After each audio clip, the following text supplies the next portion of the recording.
on the go. A lawsuit filed on behalf of a transgender inmate. 80 degrees with clear skies downtown on a clear radar. Skies should stay clear tonight as well, with low temperatures falling to the mid-50s. I'm Harrison Silcox.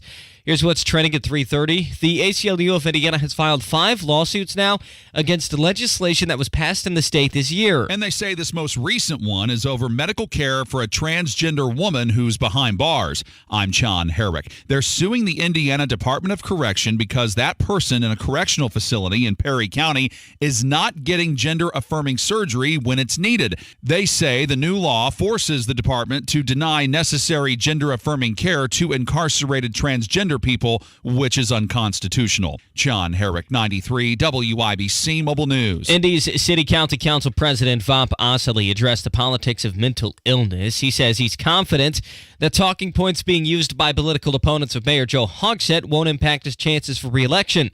He says the voters, like you, are smart. Our voters here are smart, and they will see what is politics and what is governing. You got to have a vision for the city.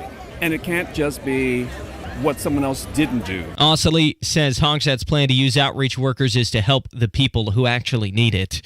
A grad student's the person of interest in a possible on-campus shooting at the University of North Carolina today. Police say the suspect is considered armed and dangerous. The campus, it's on lockdown while armed officers patrol. There's not been any confirmation of any injuries or what exactly has happened so far. White House Press Secretary Karine Jean-Pierre spoke about the racially motivated shooting by a white man in Florida over the weekend. We continue searching for answers. We must say clearly and forcefully that white supremacy has no place in America. It happened at a Dollar General store in Jacksonville Saturday. Authorities confirmed the shooter as a 21-year-old and say he took his own life after the attack. A trial date's now been set for Donald Trump's election interference case. It's going to start March 4th, despite the Justice Department asking for it to begin in January. Trump is facing multiple charges over accusations of trying to overturn the results of the 2020 presidential election. You're 1 minute away from traffic and weather. It's 3:32. Stop right now and ask yourself, what is most important to you? Hey, this is Casey Weed at Howard Bailey Financial, the official wealth management partner of Notre Dame Athletics. We believe in developing retirement plans driven by what is most important to you, your purpose. Then we can build what we call your financial life plan, made up of 4 main pillars: liquidity for emergencies, income to last a lifetime, flexibility to adapt, estate planning to maximize your legacy, and finally, tax planning to maximize what you can spend and pass on. To learn more about saving on your taxes, get your free digital tax guide. Just call or text TAX42 to 866-482-9559. That's TAX42 to 866-482-9559. Notre Dame Athletics was compensated for this endorsement and is not a current client of Howard Bailey. For more information, please visit howardbailey.com/ND disclosure. Investment advisory services may be offered through Howard Bailey Securities LLC, a registered investment advisor. Working with Howard Bailey Securities LLC cannot guarantee investment success or that specific financial goals will be achieved. With traffic at 3:33, here's Matt Baer. Southbound 65 stop and go traffic 21st Street to Meridian Pad, and inbound 69 also stop and go 96th Street to 82nd. And we see a crash on the northeast side. It's East 71st to Shadeland Avenue. Also crash Olive at Prospect. Traffic sponsored by IU Health at 24/7 ER care for kids available at Riley Children's Health at IU Health North in Carmel. I'm Matt Baer. Follow us for instant traffic updates at WIBC Traffic. And the forecast from the American Standard Cooling Weather Center. Clear skies still in place for tonight as our low temperatures drop into the mid-50s tomorrow. Another nice day, mostly sunny. An isolated chance out of shower and storm late in the day, high temperatures in the low 80s. I'm Wish TV's Storm Track 8 meteorologist Ryan Morse for 93 WIBC. And I'm Harrison Silcox on the level on the go and on WIBC.com. The only way to bag a classy lady is to give her 2 tickets to the gun show. It's Monday Gun Day with the Gun Guy. Just watch out for the guns. They'll get you. Guy Relford. Stop calling your arms guns. Hammer and Nigel Show. My name is Nigel. Jason Hammer is here, also joining us live in studio. Guy Relford, Second Amendment attorney and licensed firearms instructor, host of the Gun Guy Show Saturdays here on 93 WIBC. Guy, how are you? Man, I'm great, and thanks as always to our sponsor for Monday Gun Day. It's Premier Arms in Brownsburg, with the largest selection of new, used, and historic firearms in the Midwest, and PA Jewelers located right in the store. Check them out at 3754 South Green Street in Brownsburg or premierarms.com. So, Guy, I read that the IMPD is going to have a community meeting to discuss recent shootings, recent police action shootings. There was a situation, I believe it was last week, where the body cam video was released where a suspect was getting pulled over for a traffic violation, gets out of his car, goes back into his car and grabs the firearm and then tries to make a run for it before he was shot dead. Yeah, and by the way, right in the middle of all of that, because I went back and watched that video on a computer with good audio, right in the middle of that, he also says, I just got out of prison. Yes. Did you hear that? I mean, it's not easy to decipher. You really have to go through, and you got to have some decent audio. I couldn't hear it at all on my phone. But I just got out of prison, and then reaches back into his vehicle and grabs a gun and starts to quote-unquote run. He's sort of hobbling away. I guess the guy was disabled to some degree. But gun in hand. And this past weekend, there was some lunatic who had a machete who was threatening to kill people, and this guy lunges at one of the SWAT team members. Charges him with the machete, and he is shot dead. Right. So what do you want to hear from the IMPD during these community meetings? Because I certainly don't think it should be, I'm sorry. No, it shouldn't be. To me, what it should be is just to lay out exactly what the standards are. What the standards are under Indiana law for the use of deadly force and self-defense or defense of the community. And we went through this last week about what the law says of when an officer can legally and justifiably use force, including deadly force, but also what the IMPD standards are. And then, because they have their own protocols that, of course, align with Indiana law. And I would go through that and then explain why it is these situations aligned with not only Indiana law, but IMPD protocols. And listen, I still say that the shooting of the gentleman who's running away is I think because he's got a gun in his hand and at any moment can turn around and start firing shots at that police officer, and because he made this specific decision to reach into the vehicle and grab the gun before he started running. I mean, he's not just trying to get away. He grabbed a gun and then started running. I mean, that alone right there, before he started running, when he grabbed the gun, I would have thought the officer may have opened fire. Well, right then, as soon as he grabbed the gun. But he's grabbed the gun. He's run or hobbled, run, whatever you want to say, some distance, and then the officer shoots him. Do I think that was justified? I think it probably was, because he made the decision to grab the gun.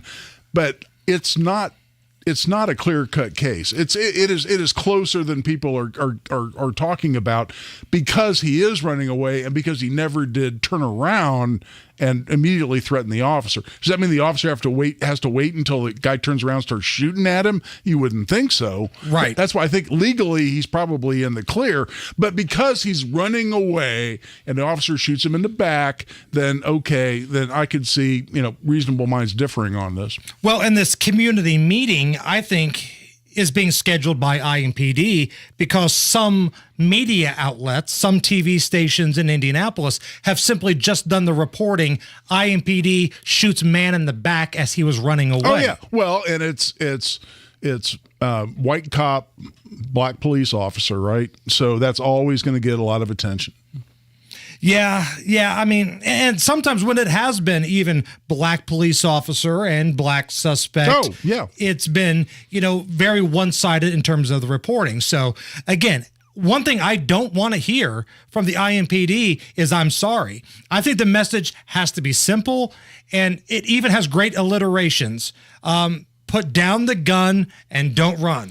Well, you do that, you will live to fight another day. Put down the gun and don't run. And in what world does anyone rationally think it's a good idea to grab your gun during a traffic stop? Or machete, for that matter. Or, yes, and charge at police officers. I mean, if somebody said, Guy, knowing everything you know, if you grab your gun during a traffic stop, do you have some reasonable expectation you're going to get shot? Yes. I would say yes, every time.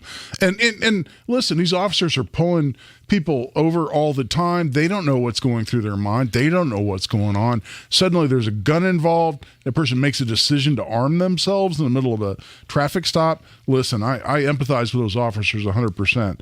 I think it's going to be interesting to watch the one shooting and the results of that, the ramifications of that unfold, because the guy is running away and never actually turns around. I could see, for instance, a reasonable prediction on all of this, in fact, I'll just make this my prediction, is that he's cleared legally in terms of the justifiable use of self-defense. He may catch some small amount of flack internally in terms of disciplinary proceedings at IMPD, and then the city of Indianapolis turns around and writes a great big old check in a settlement in a civil case. That scenario right there, as I just laid it out, it would not only would not surprise me, I'd say that probably is the most likely outcome. Well, they did it with Drayshawn Reed and his family, and he actually turned around and fired back at the officers before he was put down. They wrote his family a check. And that's so disgusting. I'm sorry. He was trying to murder a police officer, and the city of Indianapolis gave his family the money. Well, and I represented DeJure Mercer, the police officer, not in that civil case by any means. I wasn't involved in that, but in a separate legal issue. And I got to know DeJure Mercer, and he's a true hero, and he's a true gentleman, and he did everything right in that situation. And the fact that the city of Indianapolis didn't have the cojones to step up behind him and say, hell no, we're not writing a check when our officer did everything right, is repugnant to me. It's disgusting to me. And that's in part because not only have I studied every second of the video and studied the details of the ISP investigation that was incredibly thorough, but because that just seems to be the modus operandi of this administration. That's why that's my prediction that happens in this other shooting. And just real quick, one more thing on this. Like a law-abiding gun owner gets pulled over. They've got their gun in their glove box or wherever. Yeah. Gets pulled over for speeding. Do you even let the cop know that you have a gun in the car, or do you even bring that up? Well, it's a great You know what I mean? Like just for speeding. You're a law-abiding guy. You got 40 and a 35 or in a school zone, but you have a gun in the car. That's happened to me a lot because I'm kind of a fast driver, and I always have a gun in the car, if not on my person or both. So first of all, Indiana law says you don't have to notify the officer. There's not a duty to disclose under Indiana law. So it's up to you. So as I teach in my classes, comes down to what is smart. What I've decided the best protocol is, and it's worked really, really well for me, is that when the officer says, can I have your license, registration, proof of insurance, I just take my license to carry a handgun and I put it right on top. And I don't say a word about it. I just hand it to the officer. And it's worked out incredibly well. 4 or 5 times, just maybe an indication of how fast I drive.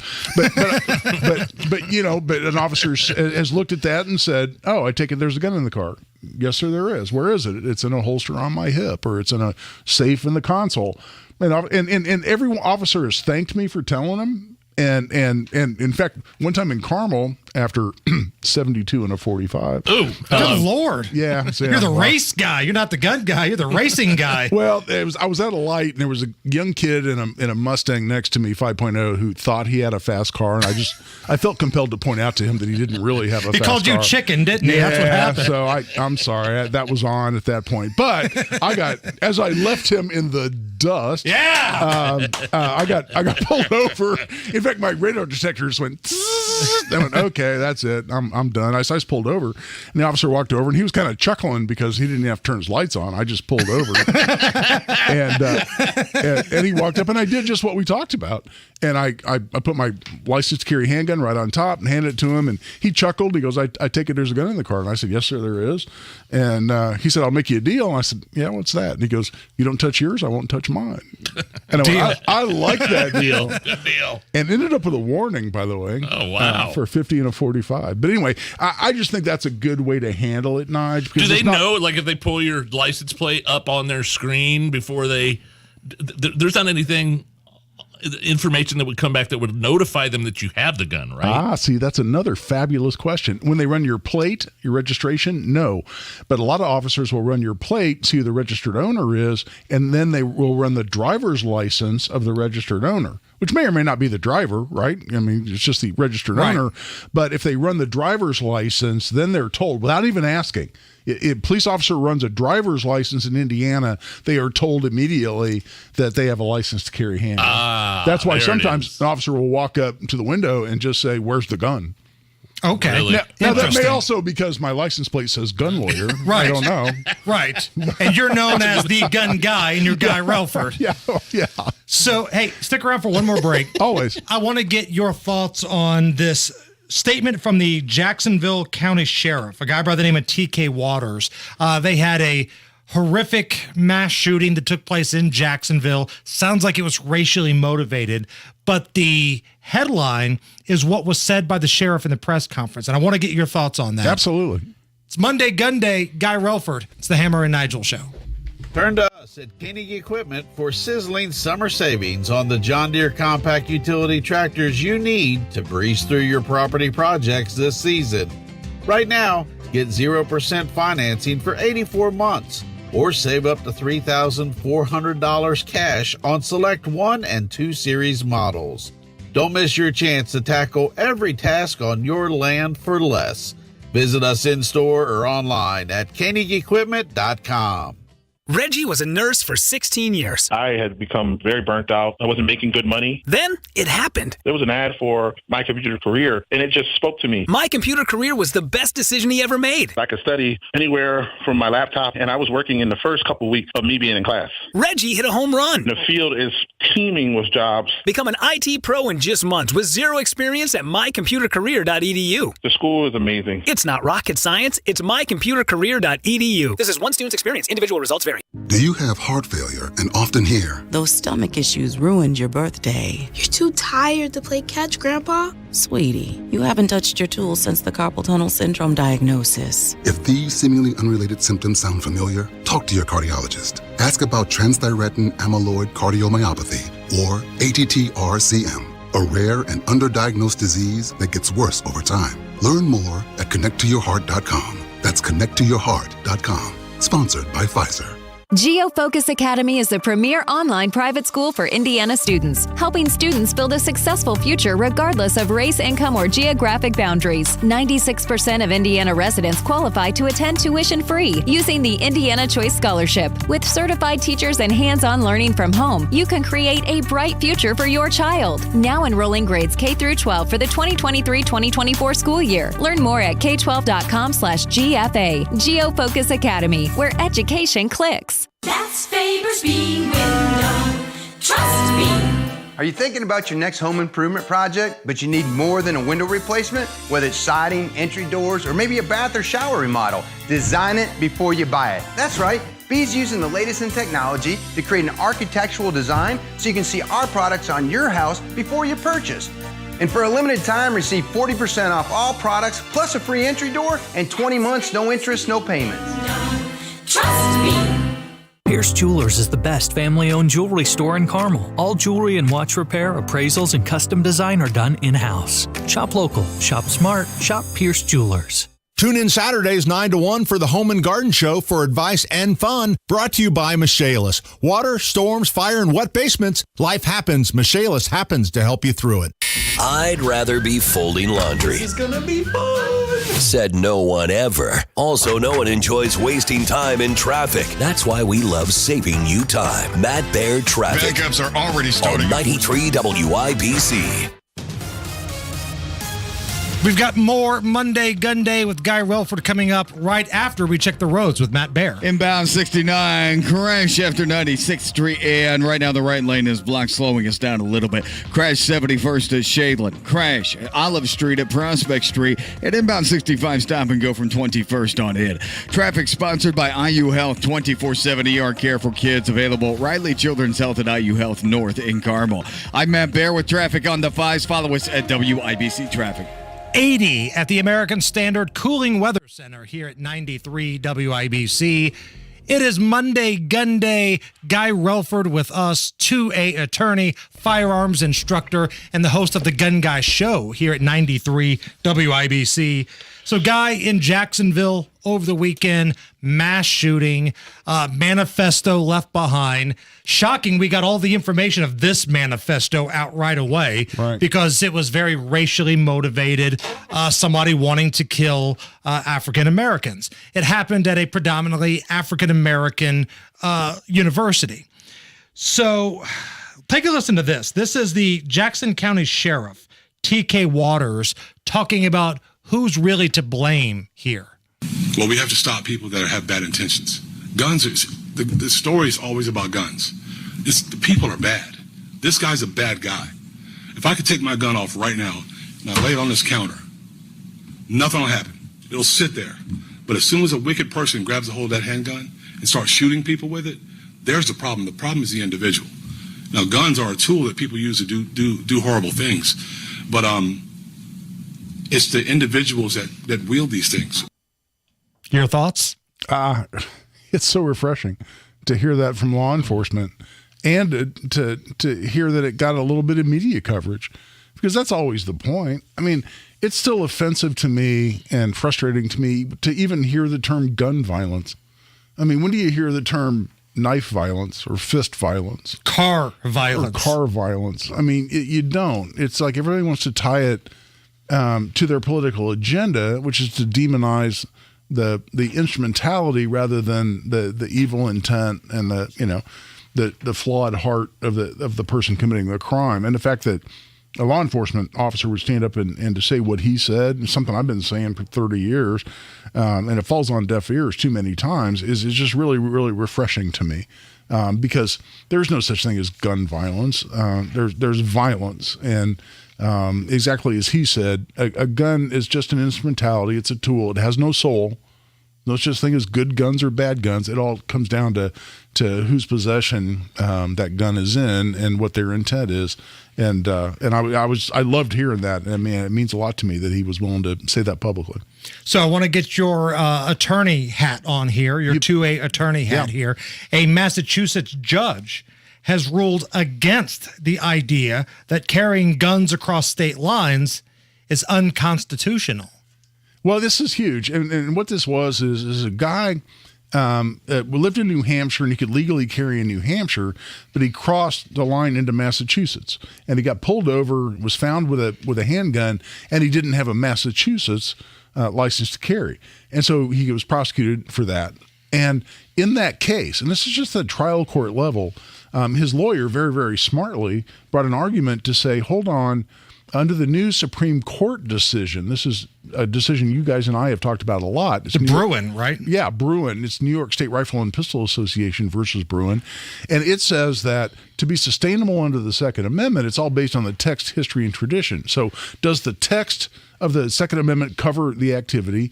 If the answer is yes, then in order to say that making that activity illegal is constitutional, the state then has the burden of showing it's consistent with the history and tradition of regulation of that right. And so what they said is, you know what, and this is one judge in Massachusetts, but what he said was, you know what, I can't think of another constitutional right that you lose simply by crossing a state line from one state to the other. You don't lose your freedom of speech because you drive from Indiana to Illinois. Exactly. And, or any other constitutional freedom. And since this guy didn't have a license to carry in Massachusetts, he's now looking at felony. And the judge said, no, that's not okay. And he said, based on this, and by the way, the state of Massachusetts couldn't go back and say, oh, no, this is consistent with how the Second Amendment has been regulated throughout the history of this country. The whole licensing scheme and saying, oh, no, we don't recognize this license or that license, you can't carry in our state, is not consistent with the regulation, the tradition of regulation of Second Amendment rights in this country, going all the way back to the founding. And on that basis, and I read this, and I said, oh, my God, he's dead on. He's absolutely correct. This is the right analysis under Bruin. Now, it's just one judge in Massachusetts. But the reason I got excited about it is I said, this is the right analysis. And if this keeps going, if this goes up through the appellate process, if similar cases get decided in a similar way across the country, this could literally end the idea that I can't carry my gun in Illinois or New York or New Jersey or California, because my constitutional rights don't end at their state line. And so it's just one judge in Massachusetts, of all places, but it's exciting because I think this is the way that the law is going to develop in that area. If anybody wants to continue this conversation, get training from you, or ask any questions, how do they reach out? Yeah, hit me up on Twitter, man, or X, I guess. But I'm trying to grow that following. So at Guy Relford on Twitter. Follow him, love him, stalk him. He's the best in the business. Guy, thank you. Thanks, guys. It's the Hammer and Nigel Show.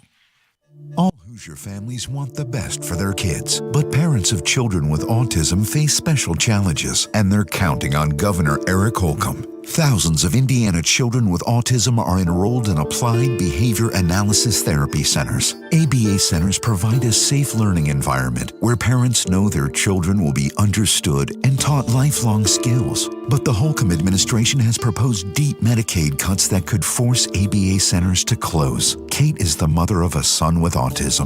As a single mom, caring for a son with autism can feel very overwhelming. Luckily, I got my son into an ABA center near our home. Since then, he's learned so many life skills to help keep him safe and give him a brighter and more independent future. It would crush our family if we were to lose this option. Governor Holcomb, you're our only hope. Please stop these devastating Medicaid cuts.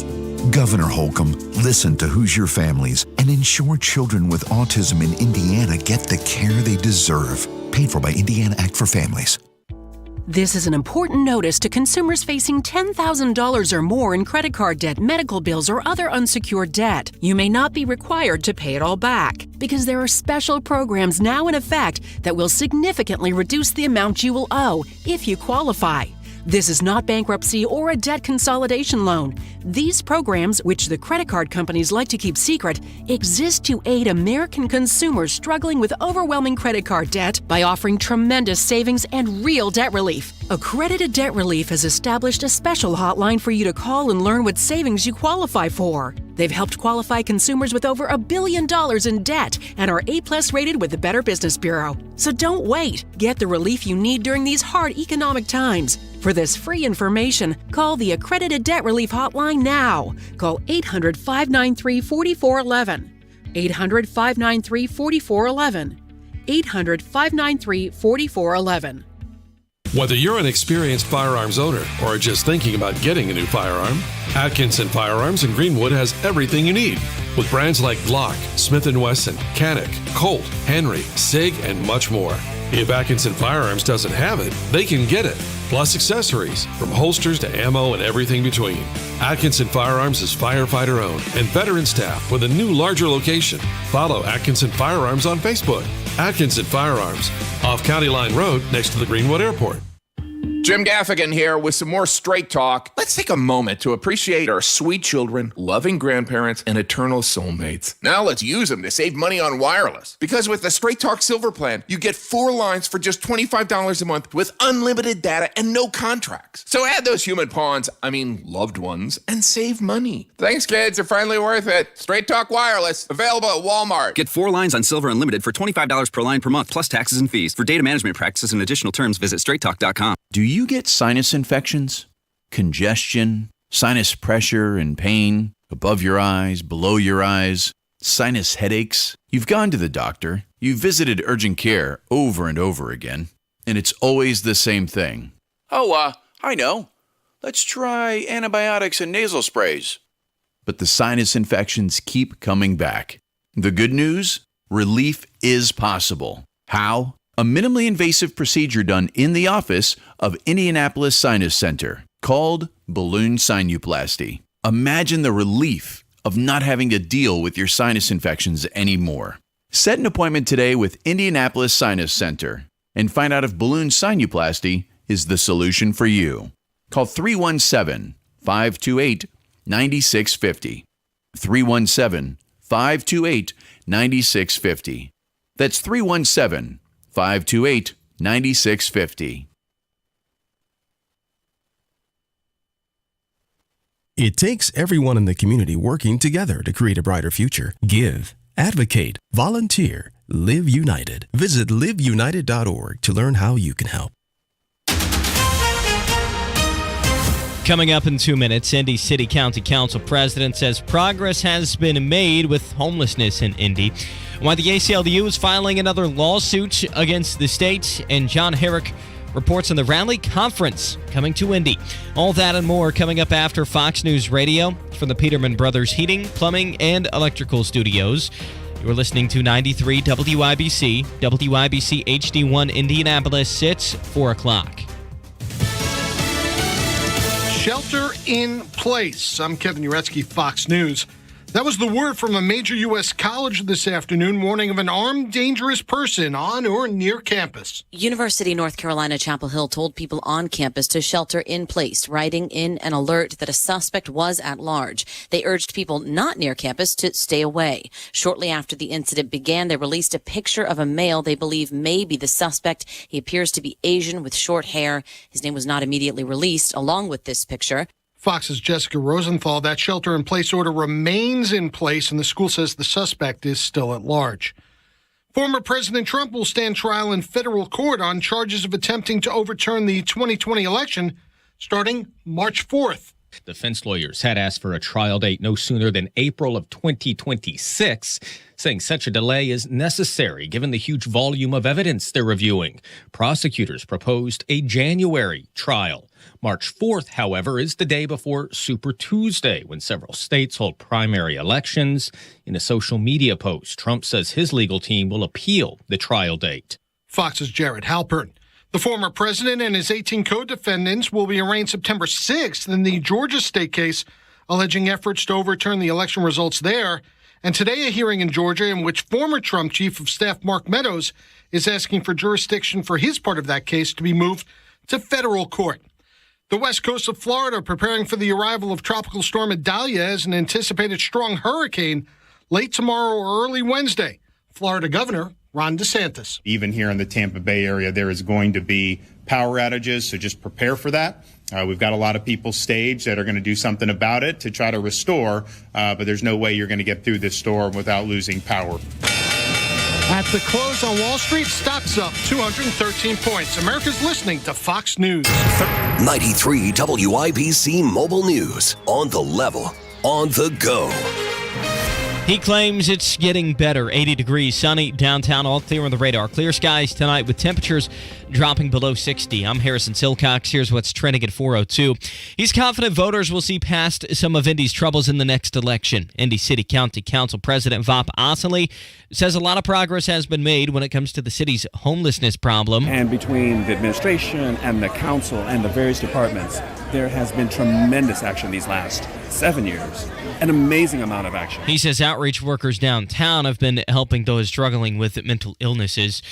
The treatment of an incarcerated transgender woman in Indiana is the subject of a lawsuit from the ACLU of Indiana against the state's Department of Correction. It's clear that for a transgender person, under certain situations, surgery, gender-affirming surgery, is medically necessary for what is clearly a serious medical need. ACLU Legal Director Ken Falk says the department is enforcing an unconstitutional law that denies gender-affirming medical care to transgender people behind bars.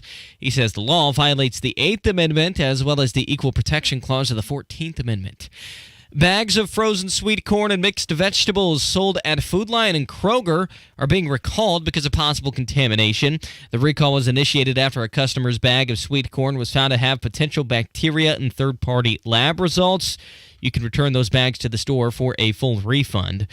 The Rally Conference is happening for the first time in Indianapolis this week over at the Convention Center. John Herrick reports. It's considered the largest global cross-sector innovation conference. Whoever makes the best business pitch there gets a $5 million prize. Organizers realize they have to make a splash to get this thing going, and a $5 million pitch competition, it gets people's attention. Gary Dick with Inside Indiana Business tells WIBC's Tony Katz that they've already gotten submissions from places like Argentina, Canada, and Hungary, along with the U.S. The conference runs from Tuesday through Thursday. John Herrick, 93 WIBC Mobile News. You're 1 minute away from traffic and weather. It's 4:04. Your neighbor Edwin is a lot like you. She loves summers in Indy, but she hates to paint, so she called Rhino Shield. So over the years, I had to touch up the house. I just got to the point where I couldn't spend any more money on the outside of the house. And when I saw Rhino Shield, I thought that was the answer to my problem.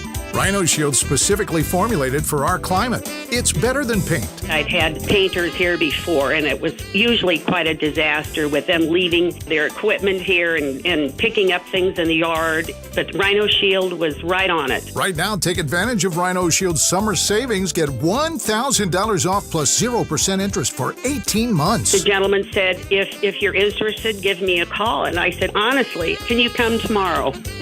Here's owner Shane Smith. This offer is limited, so call me at 888-RHINO-41. That's 888-RHINO-41. Don't paint. Don't vinyl. Go Rhino. Go Rhino Shield. Never paint your house again. Rhino Shield. The traffic on the 5s at 4:05. Here's Matt Baer. Yeah, Harrison, crash clear southbound 69 after 96th Street. That is gone. Traffic remains a little bit of slow. 96 down to 82nd. Also looking at a crash, Oliver at Prospect. Eastbound 465 stop and go Keystone Avenue to Allisonville Road. Inbound 65 stop and go 21st to Meridian Pad and eastbound 70 slow. Harding to Meridian, Illinois. Traffic sponsored by Family Dollar. Family Dollar is more to help you stay ahead of the class. Stock up and save on staples like cereal, cookies, crackers, and Tyson frozen chicken. Family Dollar helping you do more. I'm Matt Baer. Follow us for instant traffic updates at WIBC Traffic. And the forecast from the American Standard Cooling Weather Center. Clear skies still in place for tonight as our low temperatures drop into the mid-50s tomorrow. Another nice day, mostly sunny. An isolated chance at a shower or storm late in the day, high temperatures in the low 80s. I'm Wish TV's Storm Track 8 meteorologist Ryan Morse for 93 WIBC. And I'm Harrison Silcox, on the level on the go and on WIBC.com. Hammer and Nigel. Can you believe these characters are weirdos? So let's rock it! See, my only thing about moving to Florida is this hurricane business. I love Florida. I would live there full time if I had the choice, if I could, if I had the means, I guess, right? But the hurricane thing always just makes me a little jittery, and it seems like every year. I mean, last year right around this time, maybe actually I think that big giant hurricane that destroyed a lot of southern Florida happened in, I believe, October, but still late September, early October. But that's the only thing about Florida, man. It's just like I do not want to get in my van and drive to Atlanta for 8 hours and stick it out and then come back to no power for 3 days or 4 days and my home possibly destroyed. Right. So there's a hurricane headed towards Atlanta, as you heard about at the top of the hour. So right now it's Tropical Storm Idalia, but it's tracking pretty much the same as Hurricane Ian, which was a Cat 4 back 1 year ago. And if you live in this part of the Gulf area of Florida, we're talking about Tampa, St. Pete, some of the areas just north of that, you're still dealing with insurance issues from when the previous hurricane came through, Ian. And here you are 1 year later, and it's crazy how quickly these things escalate. Because over the weekend, we're keeping an eye on it. You know me, I'm a weather nerd. I'm a hurricane nerd. And I'm watching this, and it's a tropical storm. Maybe it's a Cat 1 that hits landfall in Florida. Okay. Not that a Cat 1 is anything to play with, but the folks in Florida, they've seen bigger and better. Sure. They'll probably just, batten down, have a party, and ride a Cat 1 out. But overnight, it turned into something more severe, something stronger, a tighter eye. And now they're anticipating a Category 3 hurricane, which has wind speeds of anywhere from 111 miles per hour to 129 miles per hour to make landfall in the Gulf side of Florida. And Nige, you and I both vacation down in that neck of the woods. I love going down to Madeira Beach, St. Pete, Tampa area. Anna Maria Island there, a little more further south for us. That's where we're going this year. Treasure Island area. Oh, yeah. Big popular vacation area. Clearwater area, St. Pete, that's where you go. Sounds like this might be a little bit north of that, but tonight, just after midnight, the Tampa International Airport is scheduled to be closed. Really? While they ride this thing out. So that's how seriously they're taking what's happening in Florida. Here is Florida's Governor Ron DeSantis. Look, I think when you have situations like this, you've got to put the interests of the people first. I mean, there's time and a place to have political season, but then there's a time and a place to say that this is something that's life-threatening. This is something that could potentially cost somebody their life. It could cost them their livelihood. And we have a responsibility as Americans to come together and do what we can to mitigate any damage and to protect people. So that's what I've done on all these different issues, and that's what I'll continue to do. When you have these situations, you got to step up. I'm watching my buddy Marco, who's been on the air with us before. He used to do radio with him back when this signal was radio now. He lives down in Tampa now, and he's at the gas station, and he took a bunch of footage of lines and lines and lines of cars filling up with gas ahead of this thing. Just crazy, out-of-control lines at the gas station. And that soundbite from Ron DeSantis, he has removed himself from the political campaign right now. So the speeches and the events and all the things that he had lined up, he's canceled, and he's returned to Florida to help the people deal with this incoming storm. Now, over the weekend, while he was planning on storm preparation, we talked about this earlier with Guy Relford, there was a mass shooting in Jacksonville. And take a listen to this. This is Ron DeSantis talking about that shooter in Jacksonville, because the manifesto was released from this lunatic, and it was racially motivated. It happened in a predominantly all-black area, and it was some piece of you-know-what that did this.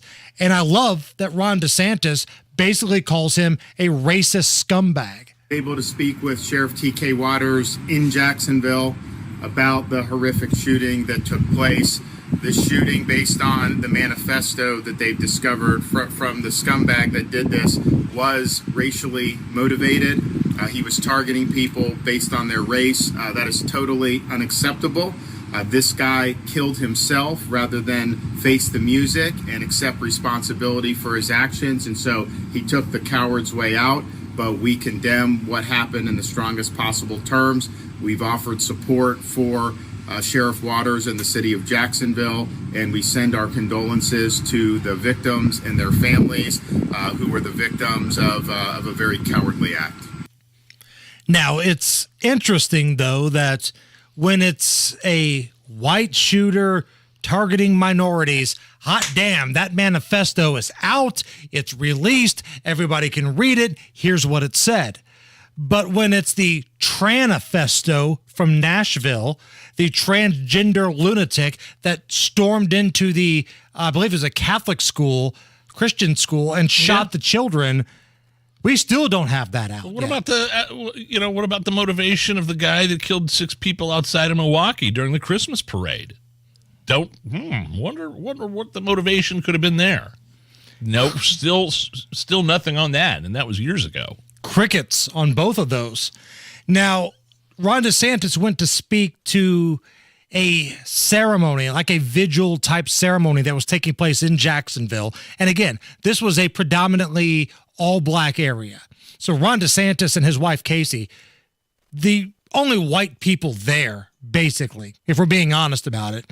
And take a listen to this. Ron DeSantis goes up to the microphone, and he's talking about some of the financial aid that he's going to provide to the people in the community. And the crowd's booing him because he's a Republican. And that's what they've been trained to do, boo Republicans.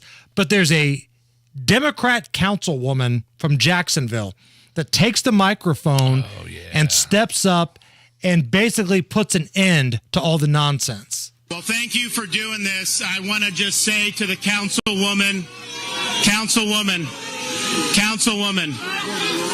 I got you. Don't worry about it. We've already been looking to identify funds to be able to help, one, make sure there's adequate security for Edward Waters College. We are not going to allow these institutions to be targeted by people. Hold on. Let me say this. Okay, listen, y'all. Let me tell you, we finna put parties aside. Cause it ain't about parties today.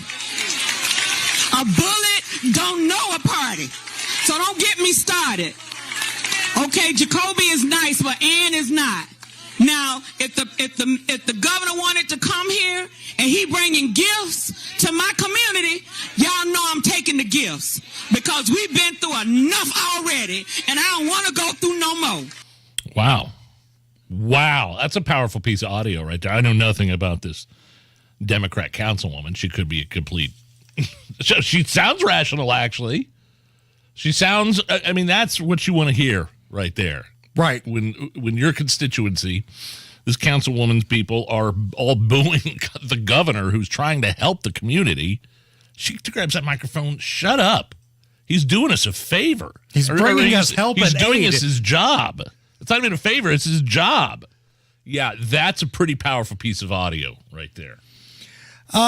Looking at Ron DeSantis' opponent, Donald Trump, we now know that one of his upcoming trial appearances is going to be the day before Super Tuesday.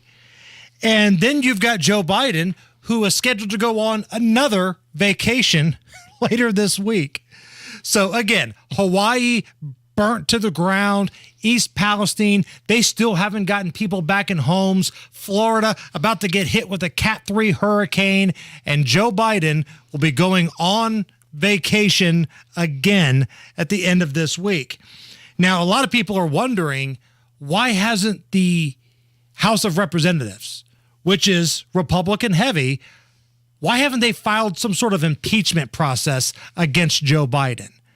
Marjorie Taylor Greene, Large Marge, MTG, she breaks that down in a press conference earlier today. You have to have 218 votes. We only have 222 Republicans in Congress. And unfortunately, we don't have enough strong Republicans. But I'm hoping to see them get there on this because Joe Biden is now, it is proven that he lied to the American people. He lied to the American people about his business deals with his son. We had Devin Archer, Hunter Biden's former business partner, come in and say Joe Biden was on the phone with them over 20 times, met with business partners in person. We also have an FD 1023 form that came from the FBI's top informant, and the FBI paid this guy $200,000 for this information. The information that the informant brought said that Joe Biden took a $5 million bribe while he was vice president of the United States. He took that bribe in order to get the prosecutor from Ukraine, Viktor Shokin, fired. And guess what? Joe Biden is on video himself admitting that he was going to hold $1 billion in U.S. aid, all in order to get that prosecutor fired. And then he bragged about it, and he did get fired. So these are the crimes the American people deserve to know about, because no president, no politician in Washington should be able to enrich themselves on the American taxpayers' backs, abusing their power and making policy decisions and getting paid for it. Press conference earlier today from Large Marge, Marjorie Taylor Greene. All right, Matt Baer, what's going on? We have a broken down semi in the north split. It's on the ramp from westbound 72, northbound 65. And the ramp is open but partially blocked. Right now, the left lane is blocked as it's kind of hanging out in the gore point there. Also, westbound 70 now stop and go from rural to the north split. Traffic sponsored by Comcast Business. Start saving with Comcast Business Mobile on the most reliable 5G network. Most reliable based on Root Metrics U.S. report. Results vary, not an endorsement. I'm Matt Baer. Follow us for instant traffic updates at WIBC Traffic. Keeping our eye on a story from Chapel Hill, North Carolina, University of North Carolina. There were reports of a gunman on campus, and right now the UNC police have given the all clear and resume normal activities on campus. I don't believe they have brought the suspect into custody yet. This just happened. They've just now given the all clear on the campus of UNC. They are looking for a suspect, but sounds like the all clear given to campus students, which is good news.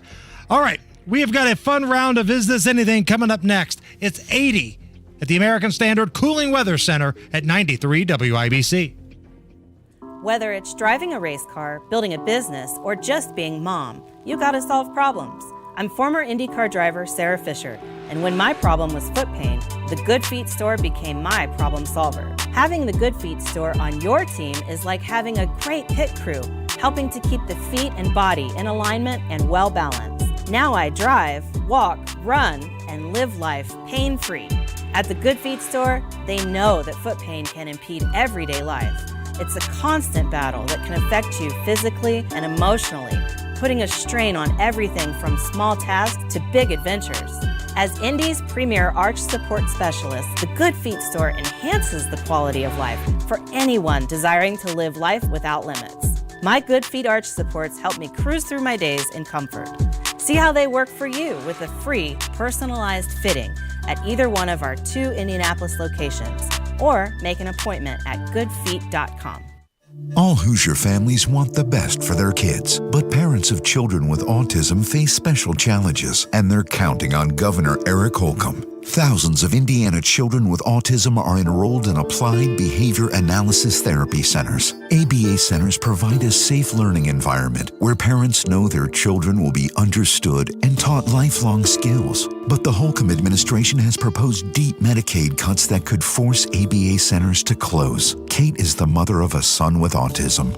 As a single mom, caring for a son with autism can feel very overwhelming. Luckily, I got my son into an ABA center near our home. Since then, he's learned so many life skills to help keep him safe and give him a brighter and more independent future. It would crush our family if we were to lose this option. Governor Holcomb, you're our only hope. Please stop these devastating Medicaid cuts. Governor Holcomb, listen to Hoosier families and ensure children with autism in Indiana get the care they deserve. Paid for by Indiana Act for Families. Investing involves risk, including possible loss of principal. Income may be subject to state, local, or federal alternative minimum tax. The stock market dropped by over the Federal Reserve raised interest rates. Let's face it, investing can feel pretty scary and overwhelming these days, especially if you're retired or close to retirement, which is why you should consider investing in municipal bonds from Hennian & Walsh. Municipal bonds can provide a source of federally tax-free retirement income, plus an investment in municipal bonds is an investment in America. Municipal bonds help finance major civil projects across the country, like the Golden Gate Bridge and Hoover Dam, as well as local roads, bridges, and schools. Call 1-800-761-9761 right now for our informative free bond guide and learn how you can earn tax-free retirement income while investing in America's future. Just dial 1-800-761-9761 for the free Hennian & Walsh bond guide. There's no cost and no obligation. 1-800-761-9761. Hennian & Walsh Inc., member of FINRA and SIPC. Hey friends, the Wings Etc. Birthday Bash is coming this Wednesday, August 30th. Come celebrate with one-day only birthday discounts. Jumbo and boneless wings are just 59 cents. And domestic schooners are just $3.49. And free birthday cake while supplies last. Best of all, we're kicking off our Wings Etc. ATV sweepstakes. You can enter to win a 2024 Polaris Sportsman 570 ATV. See you at Wings Etc. this Wednesday, August 30th. Participating locations only. See store for details. 36,000, 25, 1. These are the three numbers to remember to get the visibility and control you need instantly. 36,000. That's the number of businesses which have upgraded to NetSuite by Oracle, the #1 cloud financial system. 25. NetSuite turns 25 this year. That's 25 years of helping businesses close their books in days, not weeks.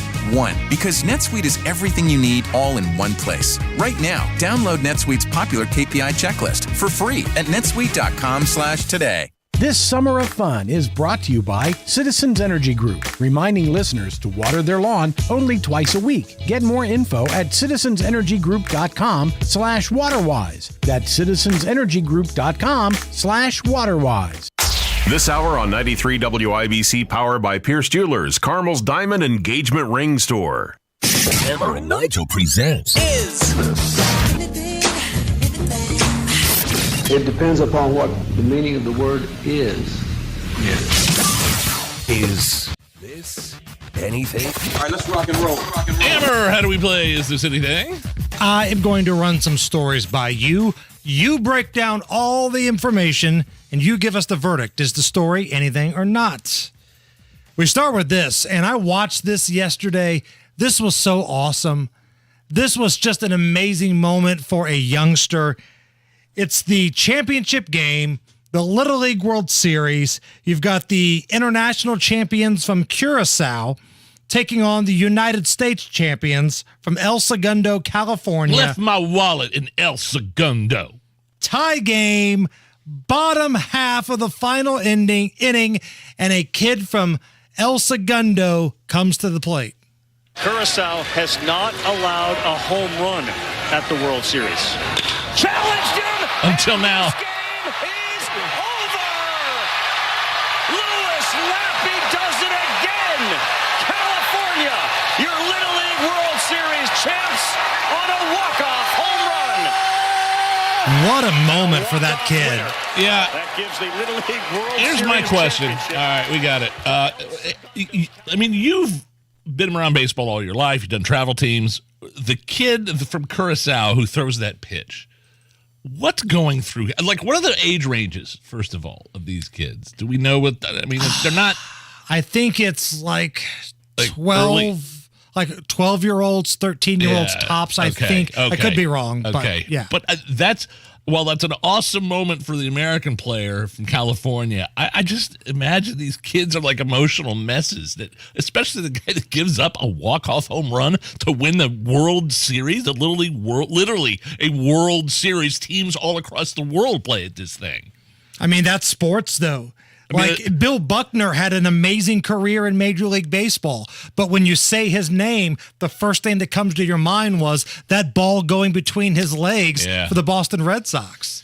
But, you even heard the announcer say, Curacao has not given up a home run this entire the Little League World Series, and then bam! Until now!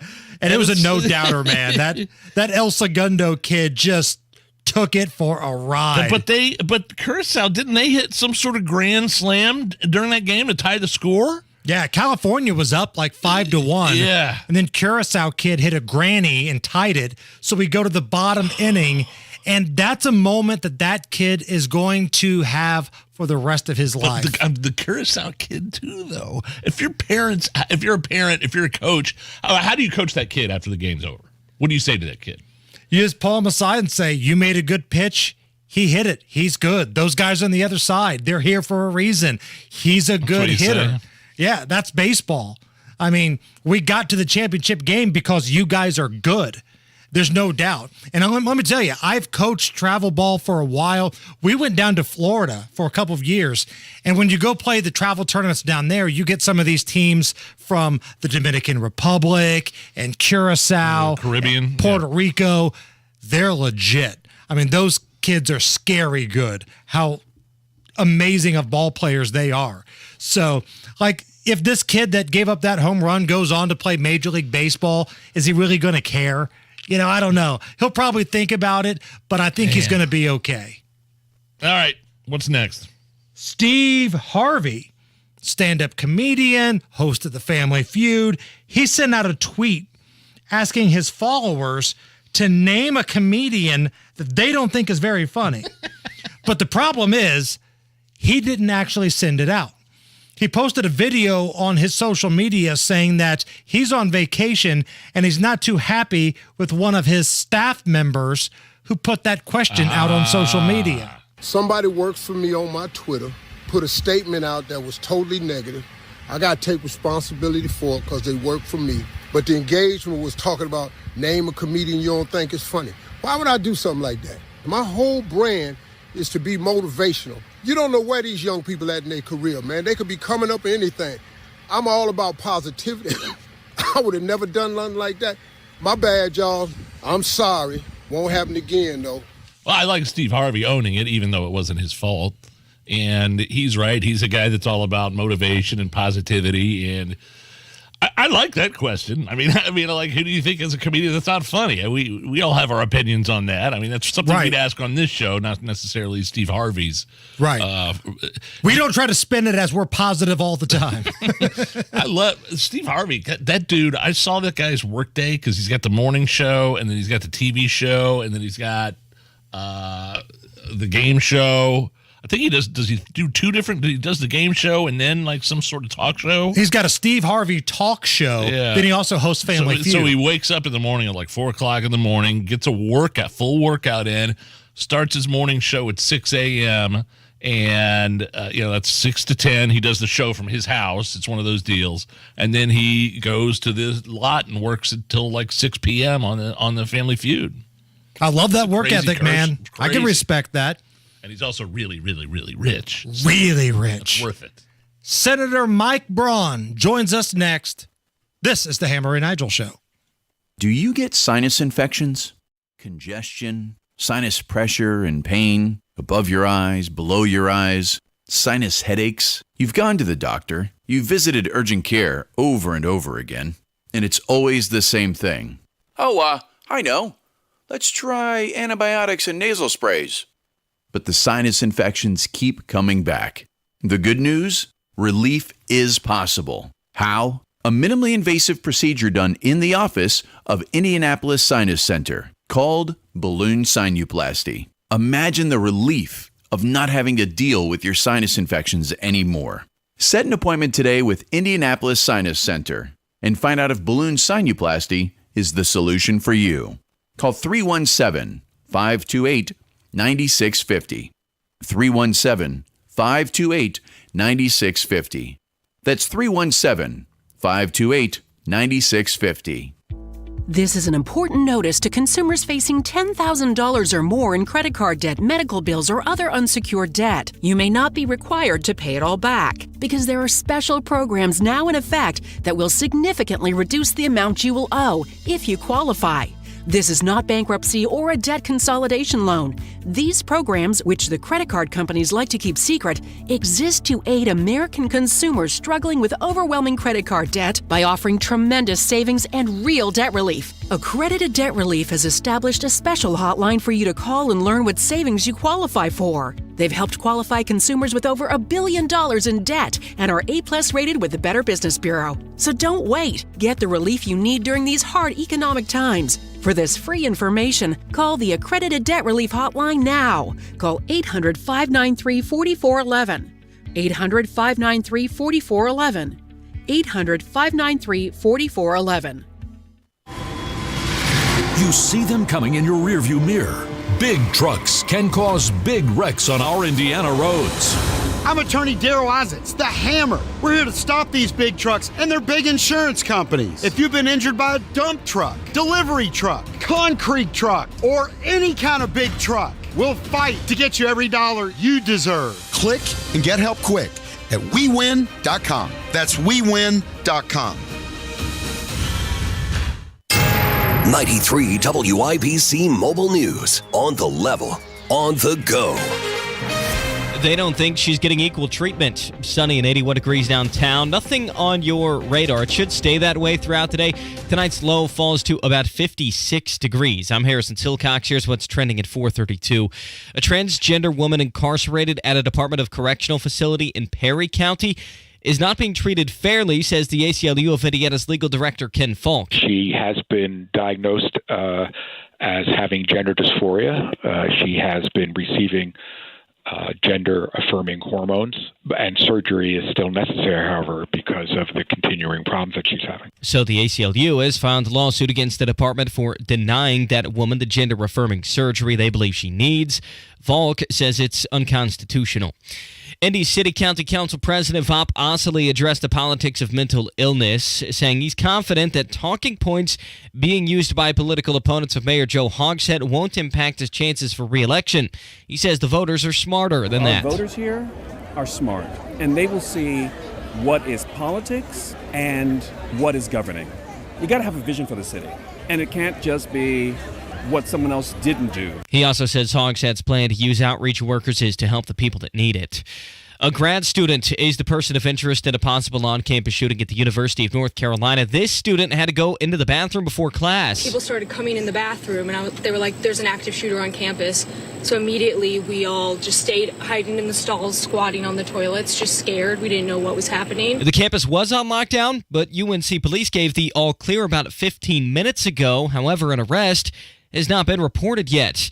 A trial date's been scheduled for the former president. The public has a right to a prompt and efficient resolution, federal Judge Tanya Chutkan said as she set a March 4th trial date for former President Trump here in D.C. The former president is facing conspiracy counts related to a scheme prosecutors say was aimed at overturning the 2020 election results. Defense lawyers had asked for a trial date no sooner than April of 2026. saying such a delay is necessary given the huge volume of evidence they're reviewing. Prosecutors proposed a January trial. March 4th, however, is the day before Super Tuesday, when several states hold primary elections. Fox's Jared Halpern. Your stock reports a good start to the week. The Dow finished up by 213 to 34,559. The Nasdaq up by 114 points to 13,705, and the S&P 500 increasing by 27 to 4,433. Traffic and weather's extra time is 4:34. Premier Deck Coating, the ultimate deck protection. Who are they? Well, they're a sister company of Rhino Shield, and Premier Deck Coating is the product you need if you're tired of applying the same old stain and paint every couple of years to your deck. It's Terry, Stacy, and David and I have a deck that's probably 25 years old. The countless hours and the money that we spend on maintaining that deck never ends. And then we heard about Premier Deck Coating. Family owned, based right here in Indy, and they are going to completely transform our deck with their special formulated product, which repels moisture, scratch resistant in virtually any color that we want, and backed by a 10-year guarantee. No more spending time staining or painting every year. Premier Deck Coating will keep our deck looking great for years to come. Premier Deck Coating can also do fences and pergolas too. For a free quote, call 317-696-4071 or visit premierdeckcoating.com. The traffic at 4:35. Here's Matt Baer. All right, Harrison, looking at southbound 65 stop and go traffic 29th to Meridian Penn. Also westbound 70 stop and go right now. From Sherman Drive to the North Split, there is a stalled semi in the Gore Point on that ramp that goes from westbound 70 to northbound 65. Yeah, semi stalled. The ramp is open, though. It is backed up. Traffic sponsored by IU Health, 24/7 ER care for kids, available at Riley Children's Health and IU Health North in Carmel. I'm Matt Baer. Follow us for the traffic updates at WIBC Traffic. And the forecast from the American Standard Cooling Weather Center. Clear skies still in place for tonight as our low temperatures drop into the mid-50s tomorrow. Another nice day, mostly sunny. An isolated chance at a shower or storm late in the day, high temperatures in the low 80s. I'm Wish TV's Storm Track 8 meteorologist Ryan Morse for 93 WIBC. And I'm Harrison Silcox on the level on the go and on WIBC.com.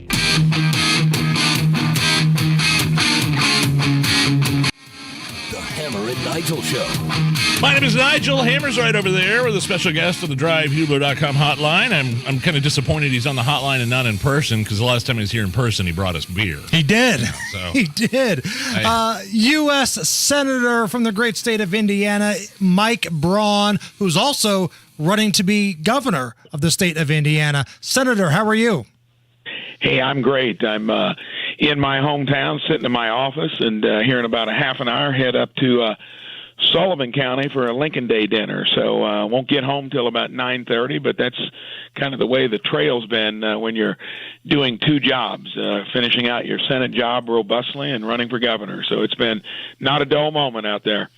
So let's get into the governor's race, and I'm sure you've been hearing the same things that we've been hearing, that COVID might be coming back. Cases are on the rise. Our lockdowns around the corner. If you were elected the governor of the state of Indiana, where do you stand on mask mandates, vaccine mandates for these public universities, churches, businesses that get state money? So there'd absolutely be none of them. I would not be for any mandates coming from our state government.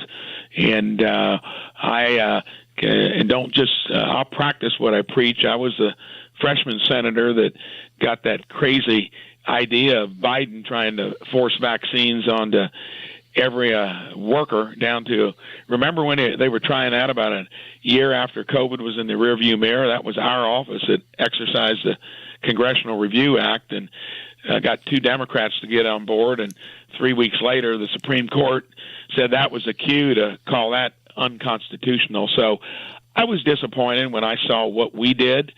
There wouldn't have been an essential business. You're one of them and somebody isn't. You know what that did in my hometown? My wife's business, so her only job, and it's a home accessory and gift store, and every other downtown retailer shut down for 6 to 8 weeks. And then remember, you kept moving the kind of the emergency standards forward. That would not have happened with me. Yeah, the emergency, that's what I was going to say. I think the emergency declaration, Senator, lasted something absurd, like 23 months. Or oh, something my goodness. Like that. Remember that? Nope, they kept, to when I, you try to give latitude. I'm the U.S. Senator, but I think people know that I'm a Main Street entrepreneur and a business guy. And when I looked to see what the federal government was doing and to where there was that blind adherence to healthcare experts that were touting the science, well, once we knew the science that it ravaged, the elderly that were predisposed, look what we did to kids, not teaching, trying to push remote teaching where half of our state doesn't have internet. I mean, there were so many bizarre consequences, and not to mention we spent almost $1 trillion at the federal government incentivizing people to stay home and watch Netflix for extended periods of time. So it was one of those things. I always looked, Rahm Emanuel said, never let a crisis go to waste. They went to town with it in D.C. for sure, and some states that even were supposed to be conservative, red in nature, looked very blue to me. Yeah, because here in Indiana with Governor Holcomb, there was a time where he wanted to lock people up for not having their masks on before the Attorney General at a time had to step in and say, hey, we're not doing that here. So I think there's a lot of people here in Indiana who they've heard some other folks come out and talk about this, and they were wondering where you stood in regards to any sort of COVID restrictions, if indeed that becomes a thing again. And, Hammer, on that account, because we've got 6 of us in the race, and a couple declared way before I was the interloper getting in, and 2 more since. And of any of them, I'm the only one that's got the record. Lieutenant Governor Crouch would have a record, and I didn't hear much about any of this, when this was happening.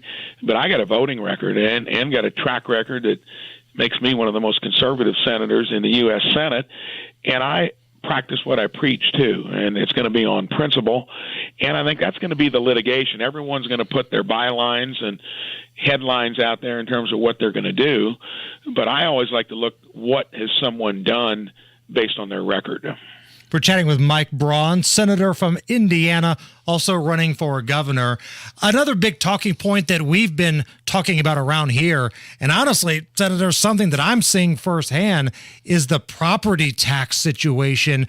Property taxes going up through the roof. Mine is substantially more expensive, despite the fact that we haven't done a lot of home improvement at Casa de Hammer. What are your thoughts on what's happening right now with property taxes in Indiana? So I visit all 92 counties, and we got them almost all in this year, and that comes up all the time.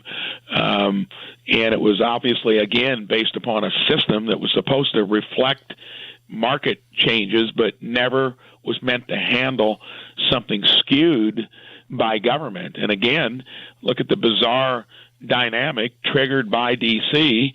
that created superinflation, people wanting to get out of town, created that real estate kind of temporary bubble. And obviously I thought the governor, even our legislators, should have come in and put some type of cap on a system that was out of hand. It was never meant to gyrate that much. That it was meant to take some of the kind of arbitrary nature out of the system, being market-based. But whenever anything gets skewed, even if you think you've got a good system, you can't just sit on your hands. To me, I've heard so many complaints about it.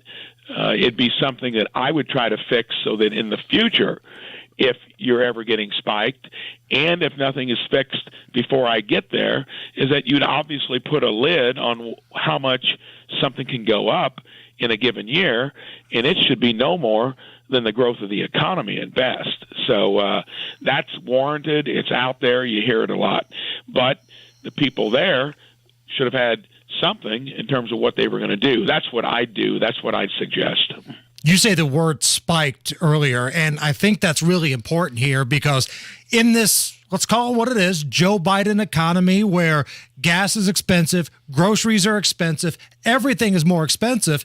Here in our state, which is ran by, and I'm using air quotes here, Republicans, we've got gas taxes going up, property taxes going up. There are times, Senator, where it feels like this state is being ran by Democrats with the way people are being taxed. Is that a concern for you? It would be, and the analog is in with my employer out there too. The unholy alliance that drives that same kind of momentum for government to always get larger is it's made possible by 10 to 15 Republicans that tout themselves as fiscal conservatives. Democrats are at least unapologetic that the federal government's kind of their cathedral and growth business all rolled into one. But then that spending deal, that CR you hear about, and here again, it looks like it's going to be the same thing because it's kind of the neocon hardcore defense folks that think nothing gets budgeted or audited there, whatever you want. They make that deal with the unapologetic spenders, and that can even creep into your state governments. You know, when I ran a little business, I reinvested every penny. You get good at low overhead. Always told my kids once they got involved, keep your overhead low like you're going broke. You'll never go broke. And so many people lose the roots of where they've come from. And even in our own state government, we jumped from the year before to this next biennium at government growth way above our state's economic growth. You got to be careful. I understand it, and it won't be hard for me to look at every agency we got, all 30 plus of them, make sure they're running right. My brother ran the Department of Workforce Development under Pence, and he saw the same thing, but he was a business owner. Every one of those agencies needs not just a bureaucrat there, but somebody from the street that's actually regulated by it in there to make sure they're running efficiently. One more thing before we let you go. I know your time is limited, Senator. Senator Mike Braun here, also running for governor of the state of Indiana. Big picture, what you're seeing with Joe Biden, the Department of Justice, actively going after a political opponent and trying to put him in jail. That would be one Mr. Donald Trump. You saw the mugshot, I'm sure, over the weekend. You've had several days to let the dust settle there. Just kind of big picture, what you think you're seeing from Joe Biden in terms of going after Donald Trump. I was clear about that and came out quickly that is a party in power weaponizing their own agencies to go after a guy that they never wanted from the day he came down the escalator. And I know he gives material for the competition to work with politically. This should have been resolved in November of 24. And when you see what we've just witnessed, that can turn on anyone anywhere down the road. It's a sad day in America. He gains every time he gets indicted. That should tell you something. And he did represent half the country pissed off with business as usual in D.C., and I can tell you it's worse than what you'd imagine when you see it up close like me. Senator Mike Braun from the state of Indiana, also running for governor. Senator, we appreciate your time, and thank you for joining us here on the Hammer and Nigel Show. Always enjoy being on. Take care. Food sensitivities can cause and perpetuate many health issues like chronic fatigue, autoimmunity, and inflammation. Learn more about food sensitivities at Holistic Integration's free open house event Wednesday, August 30th at 6 p.m. You'll hear from Dr. Robert Prather, host of the Voice of Health Radio, and Kiera Crone, herbalist and nutritional specialist. You'll learn how Holistic Integration utilizes state-of-the-art food sensitivity testing with a 96% accuracy that is well above any other test on the market. You'll discover how we determine which foods are contributing to your worsening symptoms and which foods support healing to your body. Those who attend will receive $100 off our food sensitivity test and a free consultation to review results. That's the Holistic Integration Open House event featuring Dr. Robert Prather Wednesday, August 30th at 6 p.m. RSVP by calling 317-848-8048 or register online at thevoiceofhealthradio.com. I have a friend who just moved move to St. Louis. Huge career switch. But she's still paying mortgage here in town, just killing her financially. She used the traditional home selling process as something like an agent that had been in the family forever, and what a nightmare this has been. Matt Bear here. Hey, it makes me know that I'm using Open Door and the Open Door app because they let me skip all the hassles that come with buying and selling your home. You pick the closing date, so no double mortgages. You're in control from the very beginning, and the process, man, is so streamlined. You could request an offer from anywhere on any device, even sell your house and buy your next house all in one move. I mean, there isn't always a perfect time to move. Open Door can help anytime be a perfect time. Take control of your move when you start with Open Door. Visit opendoor.com or download the Open Door app to get started. That's opendoor.com or download the Open Door app. Open Door is represented by Open Door Brokerage Incorporated, license 020-61130 in California, and Open Door Brokerage LLC and its other markets. Terms and conditions apply.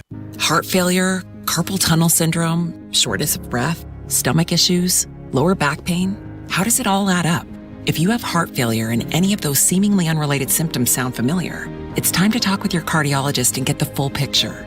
They may add up to transthyretin amyloid cardiomyopathy. ATTR-CM is a rare and underdiagnosed disease. Recognize the signs and discuss them with your doctor soon.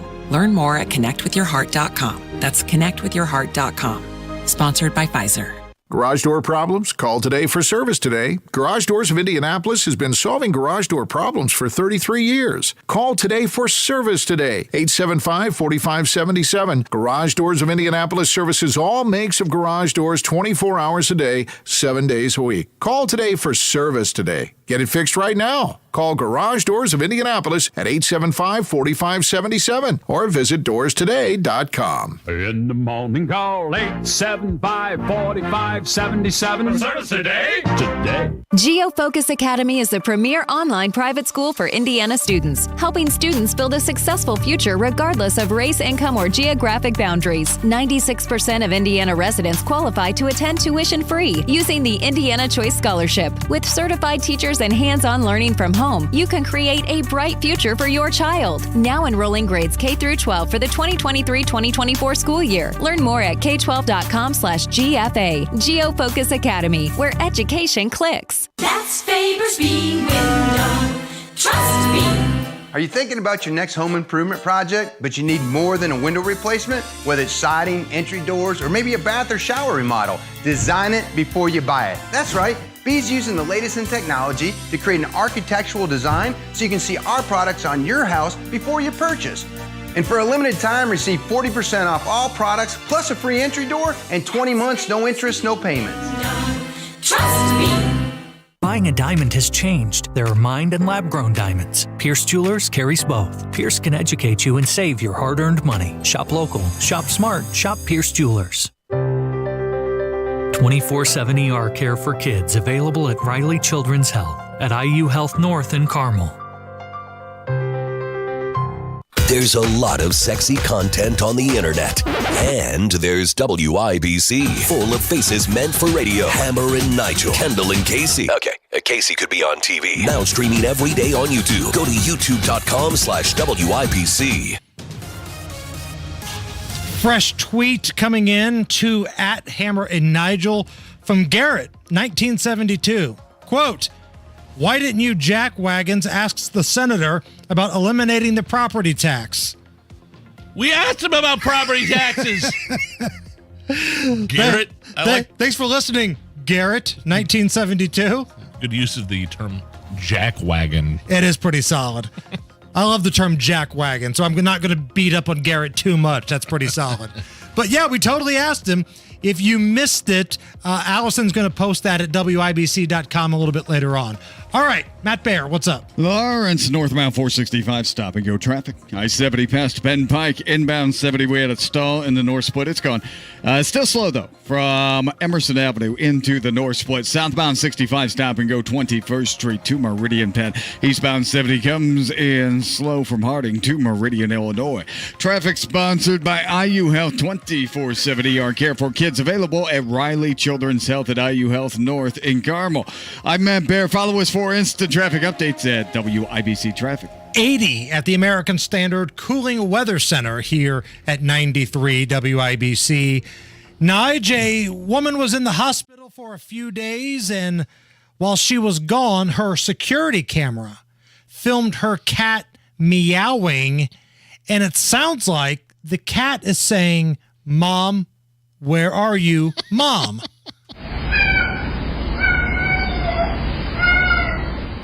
Did you hear it?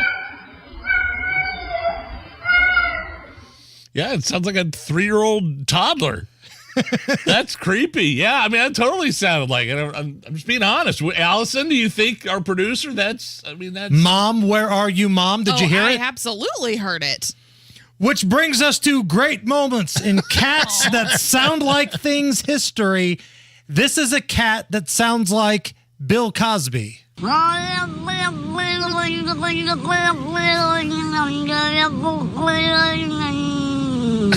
That was not a cat. What was that? That was a cat that was talking like Bill Cosby doing shtick. Allison, can you play it again, please? Sounds like Bill Cosby for sure. And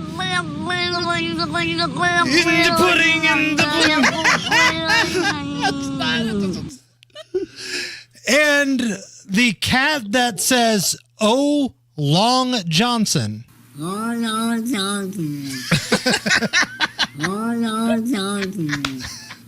Oh, Johnson. Why does he sound drunk? It's probably my cat. That's Nigel's cat. That's Gary right there. That's Gary. It's the Hammer and Nigel show. Did you know you could pay taxes on as much as 85% of your Social Security benefits? That's right, 85%. And these taxes could take a huge chunk of money you were counting on for retirement. Hello there, it's Terry Stacy. Learn how you could avoid this in a free report. 3 retirement tax traps that could wipe out your savings. It's from Bill Demery, who's been my retirement guy for years now, helping David and I and my parents. This free report reveals 3 retirement tax traps that could wipe out your hard-earned savings. Get your free copy right now by calling 317-349-5212. The last thing you need in retirement is a surprise tax bill. So get your free report right now by calling 317-349-5212. That's 317-349-5212. All Hoosier families want the best for their kids, but parents of children with autism face special challenges, and they're counting on Governor Eric Holcomb. Thousands of Indiana children with autism are enrolled in applied behavior analysis therapy centers. ABA centers provide a safe learning environment where parents know their children will be understood and taught lifelong skills. But the Holcomb administration has proposed deep Medicaid cuts that could force ABA centers to close. Kate is the mother of a son with autism. As a single mom, caring for a son with autism can feel very overwhelming. Luckily, I got my son into an ABA center near our home. Since then, he's learned so many life skills to help keep him safe and give him a brighter and more independent future. It would crush our family if we were to lose this option. Governor Holcomb, you're our only hope. Please stop these devastating Medicaid cuts. Governor Holcomb, listen to Hoosier families and ensure children with autism in Indiana get the care they deserve. Paid for by Indiana Act for Families. Whether you're an experienced firearms owner or are just thinking about getting a new firearm, Atkinson Firearms in Greenwood has everything you need. With brands like Glock, Smith & Wesson, Canik, Colt, Henry, SIG, and much more. If Atkinson Firearms doesn't have it, they can get it. Plus accessories, from holsters to ammo and everything between. Atkinson Firearms is firefighter owned and veteran staff with a new larger location. Follow Atkinson Firearms on Facebook. Atkinson Firearms, off County Line Road next to the Greenwood Airport. Reach your savings goals. Busey Bank CD specials can help. Watch your money grow with competitive rates and offers. Visit Busey.com/CD rates. Visit your local service center or call 1-800-67-BUSEY today. Busey Bank, building business, growing wealth since 1868.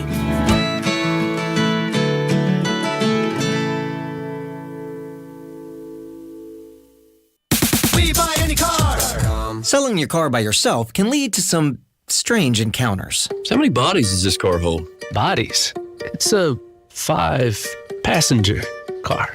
Right. Passengers. Don't deal with selling it yourself. Come to WeBuyAnyCar.com instead. It's easy. You get in, get out, and get paid at a fair price. I sell mannequins. Oh, what'd you think? Nothing. Nothing at all. Get your free online valuation now at WeBuyAnyCar.com. Heart failure, carpal tunnel syndrome, shortness of breath, stomach issues, lower back pain. How does it all add up? If you have heart failure and any of those seemingly unrelated symptoms sound familiar, it's time to talk with your cardiologist and get the full picture. They may add up to transthyretin amyloid cardiomyopathy. ATTR-CM is a rare and underdiagnosed disease. Recognize the signs and discuss them with your doctor soon. Learn more at connectwithyourheart.com. That's connectwithyourheart.com. Sponsored by Pfizer. There is still time to get a patio this season. Don't wait to get the patio you'll love from Indie Decorative Concrete. Get on the books now for a patio this fall. Indie Decorative Concrete, the patio experts, changing the way Indy thinks about concrete. Coming up in 2 minutes, why the ACLU has filed a lawsuit on behalf of an inmate, why Indy City County Council President thinks Joe Hogshead's not going to lose many votes, and John Havrick reports on the Rally Conference, which starts tomorrow in Indy. All that and more coming up after Fox News Radio from the Peterman Brothers Heating, Plumbing, and Electrical Studios. You're listening to 93 WIBC, WIBC HD1 Indianapolis. It's 5 o'clock. All clear. I'm Kevin Uretsky, Fox News. That is the word from the University of North Carolina Police after a lockdown and a shelter-in-place order this afternoon after reports of a potential shooter on campus. We've seen dozens and dozens of students finally being able to come out from buildings where some of them have told me they were actually in a bathroom hunkered down for more than 2 hours, not knowing exactly what was going on here or even if they were in danger. That is Cassie Frambro of Fox TV affiliate WGHP. Police have yet to confirm whether there's any deaths or injuries or if there's a suspect in custody. However, people have been told to remain away from a lab on campus. A news conference is expected this hour. Former President Trump will stand trial in federal court, starting March 4th. The former president is facing conspiracy counts related to a scheme prosecutors say was aimed at overturning the 2020 election results. Defense lawyers had asked for a trial date no sooner than April of 2026, saying such a delay is necessary given the huge volume of evidence they're reviewing. Fox's Jared Halpern, Mr. Trump posting on Truth Social, his legal team will appeal that date, which is just a day before the Super Tuesday primaries.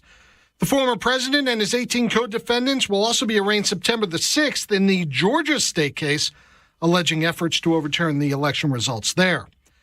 California's Attorney General sues a school district there over a policy that outs kids' gender preferences. State Attorney General Rob Bonta says the Chino Valley Unified School District is violating some students' civil rights by notifying parents if their child changes gender ID or pronouns. Chino Valley voted in July to adopt the policy. That is Fox's Gernal Scott. A good start to the week on Wall Street. The Dow finishing up 213 points. America's listening to Fox News. 93 WIBC Mobile News. On the level, on the go. They say she has the right to the procedure. 81 degrees with a few clouds downtown. All clear on your radar. It should stay that way through the rest of the day. You've got a low of 56 later. I'm Harrison Silcox. Here's what's trending at 5:02. The ACLU of Indiana has filed a lawsuit with the State Department of Correction over the treatment of an incarcerated transgender woman. It's clear that for a transgender person, under certain situations, surgery, gender-affirming surgery, is medically necessary for what is clearly a serious medical need. ACLU Legal Director Ken Falk says the department is enforcing an unconstitutional law that denies gender-affirming medical care to transgender people behind bars. He says the law violates the 8th Amendment as well as the Equal Protection Clause, which is part of the 14th Amendment. Indy City County Council President Vop Asali addressed the politics of mental illness. He says he's confident that talking points being used by political opponents of Mayor Joe Hogsett won't impact his chances for re-election. He says the voters are smarter than that. Our voters here are smart, and they will see what is politics and what is governing. You got to have a vision for the city, and it can't just be what someone else didn't do. He also says Hogsett's plan to use outreach workers is to help the people that need it. Deceptive fees, invading tenant privacy, and not providing clean, safe units. Those are the accusations against a Muncie real estate company from State Attorney General Todd Rokita. Middletown Properties agreed to refund their tenants $35,000 to clean up some language in their leases. The company will also be monitored by Rokita's office until 2025. It's considered the largest global cross-sector innovation conference, and it begins Tuesday right here in Indianapolis. John Herrick reports. It's called the Rally Conference, and it runs Tuesday through Thursday at the Indiana Convention Center. Among the speakers are five-time NBA champion Magic Johnson and Hall of Fame quarterback Peyton Manning. Christopher Day, who heads up Elevate Ventures here, based in Indianapolis, and he really believes this can be Indiana's version of South by Southwest, the big Texas festival that has become this cultural mecca for a lot of people. That's Gary Dick with Inside Indiana Business in a Monday interview with WIBC's Tony Katz. He says the whole point of the conference is to inspire innovation. John Herrick, 93, WIBC Mobile News. You're 1 minute away from traffic and weather at 5:04. Do you get sinus infections, congestion, sinus pressure and pain, above your eyes, below your eyes, sinus headaches? You've gone to the doctor, you've visited urgent care over and over again, and it's always the same thing. I know. Let's try antibiotics and nasal sprays. But the sinus infections keep coming back. The good news? Relief is possible. How? A minimally invasive procedure done in the office of Indianapolis Sinus Center called balloon sinuplasty. Imagine the relief of not having to deal with your sinus infections anymore. Set an appointment today with Indianapolis Sinus Center and find out if balloon sinuplasty is the solution for you. Call 317-528-9650. 317-528-9650. That's 317-528-9650. With traffic on the 5s at 5:05, here's Matt Bear. Harrison and Lawrence, we are bumper to bumper to bumper. Northbound 465 stopped right now, 70 past Penn Pike. It is a pothole that is opened up in the middle of the interstate. The center lane is closed. They're working on it. Hopefully it won't be too long. Traffic moving at 15 miles per hour through the delay. Also inbound 65 is stop and go. 21st Street to the north split. Eastbound 70 grinds into downtown from Harding to Meridian, Illinois. Traffic sponsored by LASIK Vision Institute. The LASIK Vision Institute is making LASIK even more affordable. Get $1,000 off LASIK when treated in September. That's $500 off per eye plus guaranteed financing. Visit GetLVILASIK.com for details. I'm Matt Bear. Follow us for instant traffic updates at WIBC Traffic. And your forecast from the American Standard Cooling Weather Center. Clear skies still in place for tonight as our low temperatures drop into the mid-50s tomorrow. Another nice day, mostly sunny. An isolated chance at a shower or storm late in the day. High temperatures in the low 80s. I'm Wish TV's Storm Track 8 meteorologist Ryan Morse for 93 WIBC. And I'm Harrison Silcox on The Level, on the go, and on WIBC.com. Hammer and Nigel. Can you believe these characters are weirdos? So let's rock it! My name is Nigel. Jason Hammer right over there. I think you and I had questions from the very beginning, this very tragic death of Deputy John Durham, Hammer, who was strangled to death while transporting an inmate during an escape attempt. And you and I were wondering, this was a violent guy, and why was there only one person on the job transporting him? Right. That day. Just a tragic situation all the way around, right? And we wanted to absolutely let enough time pass where you honored the life of the late Deputy John Durham, but it was also okay to say, wait a minute, this doesn't seem right here. We're starting to get some more information, and it feels like we were onto something, Nige. A spokesperson for the sheriff's office has stated that 2 Marion County Sheriff's deputies have been fired for, quote, job performance on the day that Deputy Durham lost his life. Pretty interesting article by Fox 59 here. I'm going to read a little bit of this to you. Quote, the sheriff's office command staff held a review of what happened that day. During the review, a deputy said they heard yelling and commotion of the struggle between Deputy Durham and his attacker, but did not go to investigate it. Oh, wow. I mean, that's just lazy. That's a bad look. What's the official policy when transporting a guy like that? So I'm glad you bring that up. The Marion County Sheriff's Department's policy clearly states, quote, transports such as non-emergency transport to Eskenazi shall utilize 2 jail deputies. Now, in addition to 2 deputies being required for medical trips to Eskenazi, the policy also states high-risk transports... Which is what this guy was. Right. This guy was a lunatic.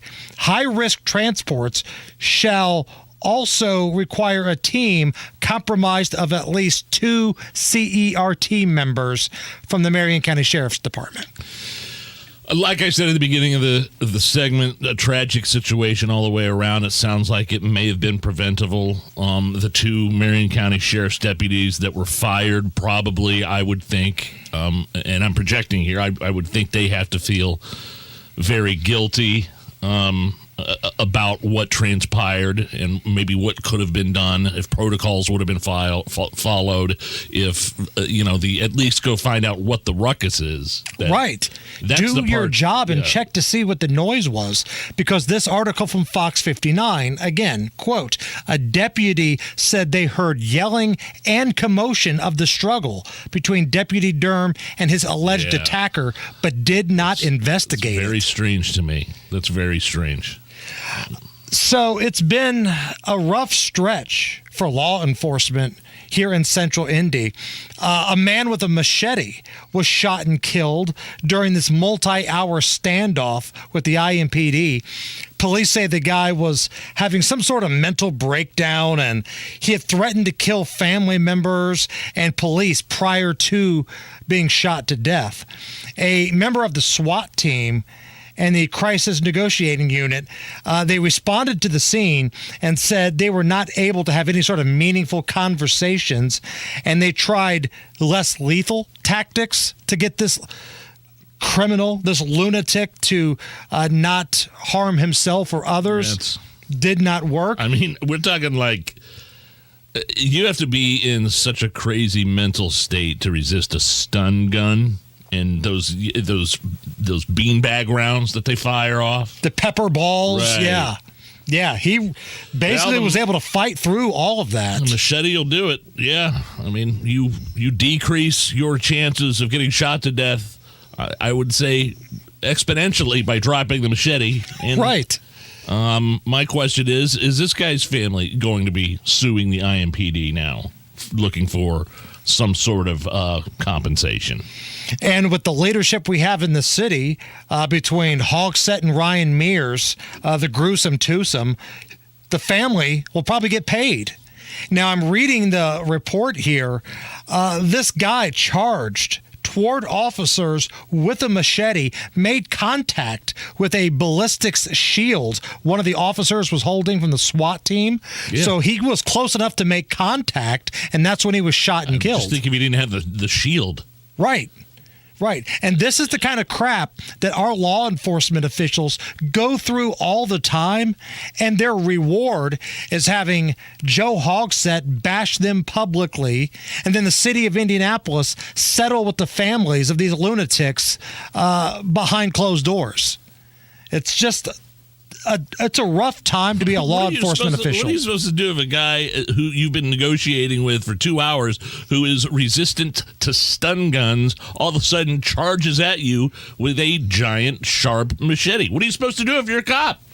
Same dude who had threatened to kill people earlier. Yeah. You know, this hours-long standoff here, threatened to kill people, and then was bum rushing you with a machete. Sorry, bud. Lights out. Indiana Task Force 1 heading back from Hawaii today. They're coming back on a couple different trips, man. Very proud of those guys. They do amazing work, and I'm wondering if these members, which include, firefighters, trauma doctors, nurses, structural engineers, if they're going to be hopping on a plane to go right back down to Florida here pretty soon. Yeah. Because it sounds like this hurricane is really starting to develop in the Gulf, hitting those warm Gulf waters. And it looks like what, over the weekend we thought might just be a Cat 1 is now going to be a pretty strong Category 3, making landfall just north of Tampa. 5,500 National Guard members are on standby for this tropical storm, soon to be Hurricane Idalia, gathering strength. Here is Ron DeSantis earlier today. The tropical storm Idalia continues to gather strength. It will become a hurricane today, and it is forecast to reach landfall as a major hurricane, Category 3. Tampa Airport closing at a little bit after midnight tonight. Well, it was right around this time last year, maybe a month later, that southern Florida got hit with a really, really bad hurricane that decimated some areas. And a lot of those people are Gulf still dealing with insurance issues because, let's be honest, the insurance companies, they're not the easiest people to work with when something like this happens. I believe Tony Kennett was telling us that over in Hawaii. Yeah. All right, coming up next, Kevin Bowen will join us. What's going on with Jonathan Taylor? The self-imposed trade deadline for Taylor is tomorrow. We'll talk about that, but first, Matt Baer is going to get us where we need to be. All right, Hammer, over in Lawrence, it is a pothole that is manifested in the middle of the interstate on northbound 465 north of Penn Pike. It's covering the center lane. We have cars all over the shoulders and traffic stopped back to I-70, moving about 15 miles per hour through that delay right now. Eastbound 72 downtown, stop and go from Harding to Meridian, Illinois. Inbound 65, stop and go 21st to Meridian Penn. Northbound 65, slow out of downtown from the north to 21st Street. Traffic sponsored by Grand Appliance. Shop Grand Appliance for unbeatable deals like premium Bosch stainless steel dishwasher starting at just $449. Learn more at grandappliance.com or a store near you. I'm Matt Baer. Follow us for instant traffic updates at WIBC Traffic. 80 degrees at the American Standard Cooling Weather Center at 93 WIBC. All Hoosier families want the best for their kids, but parents of children with autism face special challenges, and they're counting on Governor Eric Holcomb. Thousands of Indiana children with autism are enrolled in applied behavior analysis therapy centers. ABA centers provide a safe learning environment where parents know their children will be understood and taught lifelong skills. But the Holcomb administration has proposed deep Medicaid cuts that could force ABA centers to close. Kate is the mother of a son with autism. As a single mom, caring for a son with autism can feel very overwhelming. Luckily, I got my son into an ABA center near our home. Since then, he's learned so many life skills to help keep him safe and give him a brighter and more independent future. It would crush our family if we were to lose this option. Governor Holcomb, you're our only hope. Please stop these devastating Medicaid cuts.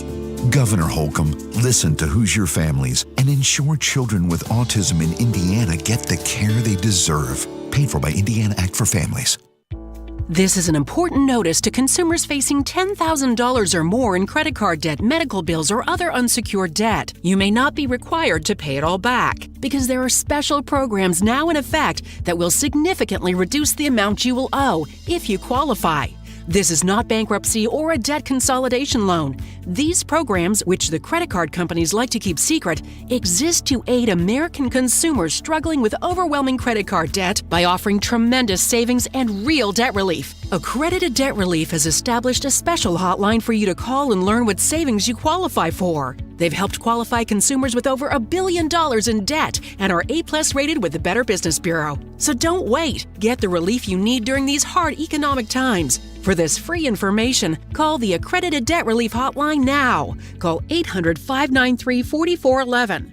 800-593-4411. 800-593-4411. Who is ready to pay off some credit cards? Who is ready to do a little home remodeling? Hammer here from the Hammer and Nigel show. If that sounds like you, reach out to my friends at Loan Pronto. LoanPronto.com. Free up some serious cash or cut your monthly payments by $1,000 or so, and you can do that every month. As a matter of fact, with Loan Pronto, you can get $50,000 or $100,000 out right now. As a matter of fact, you can access about 90% of your home's value. So you can pay off those ridiculous 27% interest credit cards or personal loans. Stop paying those insane rates. You could also use the money to do some home remodeling, fix up the homestead, but it all starts with a phone call to Loan Pronto. They will answer any question you have. 317-953-6525. 953-6525. 953-6525. LoanPronto.com. Equal housing lender, NMLS 1661781. Subject to lender approval. 36,000, 25, 1. These are the three numbers to remember to get the visibility and control you need instantly. 36,000. That's the number of businesses which have upgraded to NetSuite by Oracle, the #1 cloud financial system. 25. NetSuite turns 25 this year. That's 25 years of helping businesses close their books in days, not weeks. 1. Because NetSuite is everything you need all in one place. Right now, download NetSuite's popular KPI checklist for free at netsuite.com/today. Do you have a wet basement problem? Are you tired of cleaning it up after every rain? Hi, I'm Mike Smith with Swain Co. Crawl Space and Basement Repair, a real, local, Indiana family-owned company. Even a small amount of water in your basement can lead to a huge amount of problems. Don't let your wet basement problem get worse. Call Indy's most trusted basement waterproofer, Swain Co. Crawl Space and Basement Repair at 317-407-1868 or swaincollc.com. And ask about our easy, no-interest, no-payment financing. This hour on 93 WIBC is powered by Pierce Jewelers, Carmel's full-service jewelry store. It's the Hammer and Nigel show. Hello, I'm Nigel. Hammer's right over there with a special guest of the DriveHubler.com hotline. He is a part of the Wake Up Call with KB and Andy on our sister station, 107.5 The Fan. The KB of that is Kevin Bowen. He joins us now. Kevin, tomorrow's the day. That's the deadline that was supposed to be set in stone for a Jonathan Taylor trade. What's the latest? Yeah, at 4 o'clock tomorrow. And let me just first say this is the Colts' self-imposed deadline, if you will. There really is no NFL deadline. I mean, yes, roster cuts are tomorrow, but the NFL trade deadline is actually not until Halloween. So, I just wanted to point that out. But having said that, I think there's a real possibility that something could happen. I think Jonathan Taylor, to say he is disgruntled, to say he is upset, would be an understatement. And obviously the Colts ultimately control him right now from a contractual standpoint and what they can do trade-wise. But, I think it's one of these things that if you're the Colts, you've kind of got to look in the mirror in the next 24 hours and say, are we just delaying the inevitable with this and that? It's not like he's going to be happy anytime soon unless all of a sudden the Colts have a change of heart and wanting to give him a contract extension. So, maybe you sweeten the final year of his rookie deal right now. Again, maybe you do something very different from what they have done this offseason because they've made it clear that they're not negotiating with him right now. Unless that happens and it's a total 180, it seems to me that, I don't really know how much good it does to keep him here if you have no desire to give him what he wants in a multi-year deal moving forward. Hey, KB, how did we get to this point with Jonathan Taylor? An all-star running back. Like, how in the world did this come out of nowhere? Was this something that was simmering or brewing? Like, when did this all start? Yeah, it's a great question, Nigel. We would probably need, frankly, a lot longer than just 10 minutes to go over it all. I'd say some combination of, 4-12-1 happened.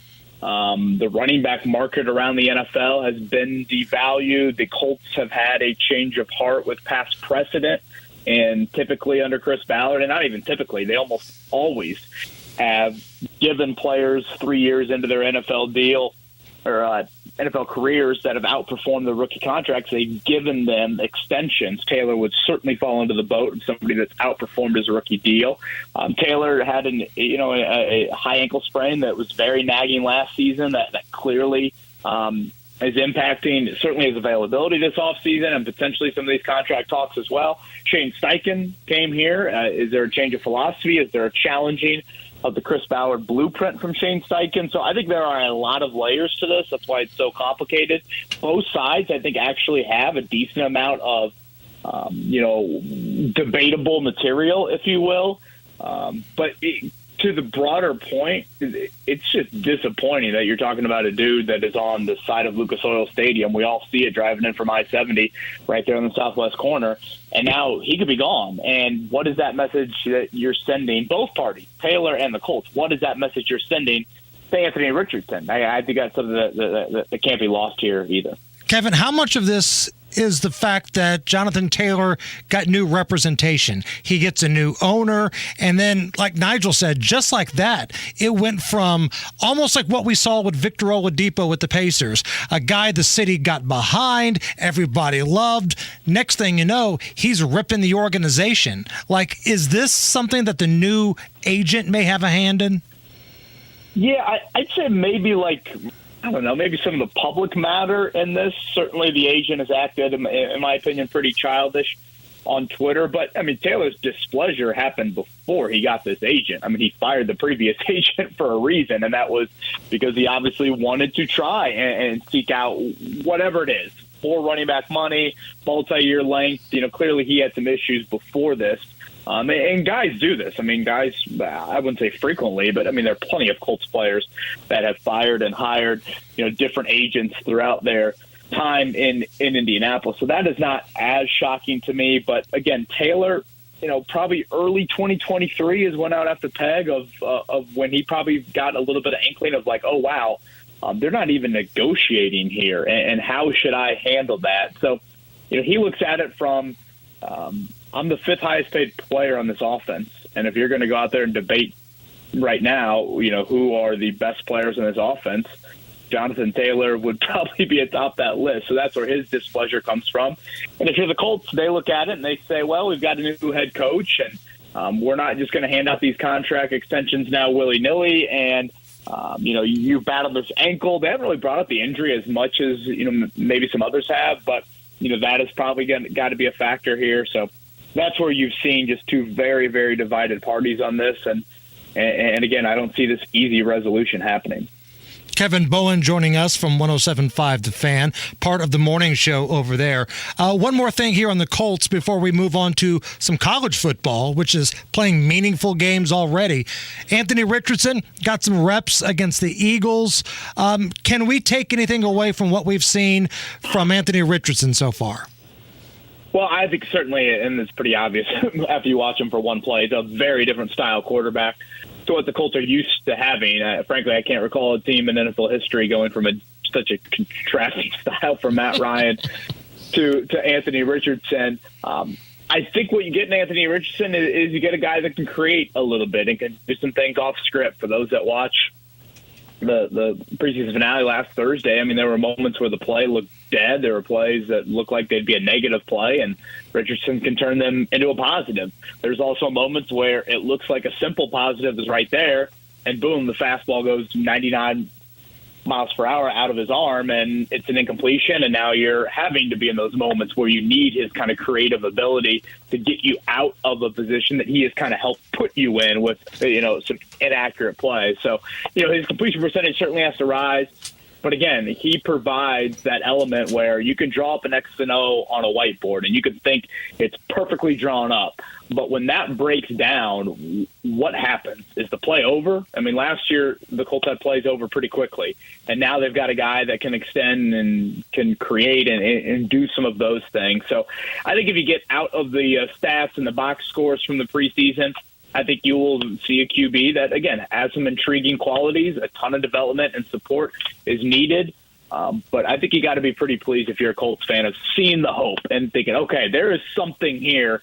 Now it's time to watch this project and see how much he can evolve. Got about a minute left here, chatting with Kevin Bowen, part of the wake-up call with KB and Andy on The Fan. College football, meaningful games already underway. Your Irish had a big blowout win against Navy over the weekend. Notre Dame's transfer quarterback looked for real. Purdue hoping their transfer quarterback looks for real. Indiana has a transfer quarterback from Tennessee, but I don't know if we've heard who's starting for Indiana yet, have we?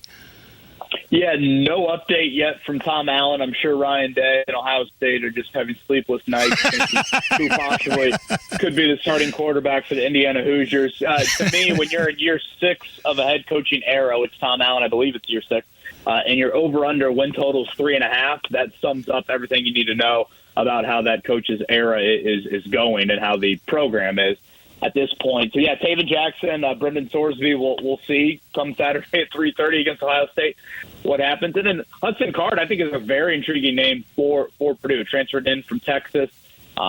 Ryan Walters is a defensive-minded head coach, but they're going to try and get back to kind of which Aiden O'Connell certainly had this, but, those olden days of, Purdue kind of throwing it all over the yard, which Purdue, again, has, tried to maintain. And, again, Aiden O'Connell was certainly that.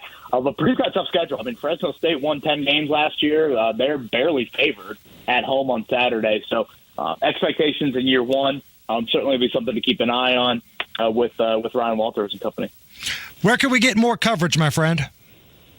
Yeah, 107.5 The Fan. Again, those roster cuts like we talked about, they are due tomorrow at 4 o'clock, the Jonathan Taylor situation. We'll get some answers tomorrow at 4 o'clock. Might not just be the trade. And then we'll also have you covered on our morning show. That is the wake-up call with myself, Kevin Bowen, and Andy Sweeney, 7 to 10 a.m. over on The Fan. KB, thanks so much, man. We appreciate it. You bet. Thanks, guys. All right, coming up next, Mock, one half of the Chicks on the Right, will join us. And we're going to get her thoughts on the mugshot and Biden and all that. But her son was a member of the Carmel Lacrosse team. Their coach just tragically died in an accident. Mock has got some thoughts about how the school is handling that. We'll talk to her coming up right after the news. 93 WIBC Mobile News. On the level. On the go. They're asking for equal treatment. 82 degrees and sunny in downtown Indianapolis. There's nothing on your radar. Skies will stay clear tonight with lows dropping all the way to the mid-50s. I'm Harrison Silcox. Here's what's trending at 529. A transgender woman incarcerated at a Department of Correctional facility in Perry County is not being treated fairly, says the ACLU of Indiana's legal director, Ken Falk. She has been diagnosed as having gender dysphoria. She has been receiving gender-affirming hormones, and surgery is still necessary, however, because of the continuing problems that she's having. So the ACLU of Indiana's filed a lawsuit against the department for denying that woman the gender-affirming surgery they claim she needs. He says Indiana's new law on this is unconstitutional. Police at the University of North Carolina ended a lockdown after searching for an armed and dangerous person today. Fox's Jessica Rosenthal reports. For a few hours, the University of North Carolina at Chapel Hill had issued alerts telling people on campus to shelter in place. An armed and dangerous suspect was at large. They released a photo of a man they called a person of interest. But then about 3 hours after the initial shots fired call came in to law enforcement, the all-clear alert was issued. One media outlet based in Raleigh said they'd been told a suspect was in custody, and they even posted a picture of the person restrained on their website. Even though there were reports of shots fired in a laboratory building on campus, it wasn't clear if anyone was injured. Jessica Rosenthal, Fox News. A trial date has been set for Donald Trump's election interference case. It's going to start March 4th, despite the Justice Department asking for it to begin in January. Trump is facing multiple charges on accusations of trying to overturn the results of the 2020 presidential election. 60 years after Martin Luther King Jr.'s I Have a Dream speech, President Biden is hosting some of his family and other civil rights leaders at the White House. It's also 2 days after 3 black people were shot and killed outside of a store in Jacksonville. Biden says he hasn't spoken with the victims' families yet. 2 of them are prepared to be contacted. 1 does not want to be contacted. I'm letting this just let things settle because, everybody deals with profound loss in a different way. The shooting was confirmed as a hate crime, and the shooter was white and had a swastika-painted gun. You're hearing talk of mask mandates and COVID infections again. Senator Mike Braun, who's running for governor, says he won't let that happen in the Hoosier State. So there'd absolutely be none of them. I would not be for any mandates coming from our state government. Braun tells WIBC's Hammer and Nigel he was disappointed in Governor Holcomb's original COVID response and says lockdowns destroyed businesses and your kids' education. With traffic at 5:32, here's Matt Bear. All right, Harrison, northbound 465 still stop and go in Lawrence from I-70 up to Penn Pike. Inbound 65 dragging big time, 29th on into Meridian Bend. More downtown, eastbound 70 stop and go from Harding to Meridian, Illinois. Crash west side, it's west 34th Street at High School Road. Traffic sponsored by IU Health, 24/7 ER care for kids available at Riley Children's Health at IU Health North in Carmel. I'm Matt Bear. Follow us for instant traffic updates at WIBC Traffic.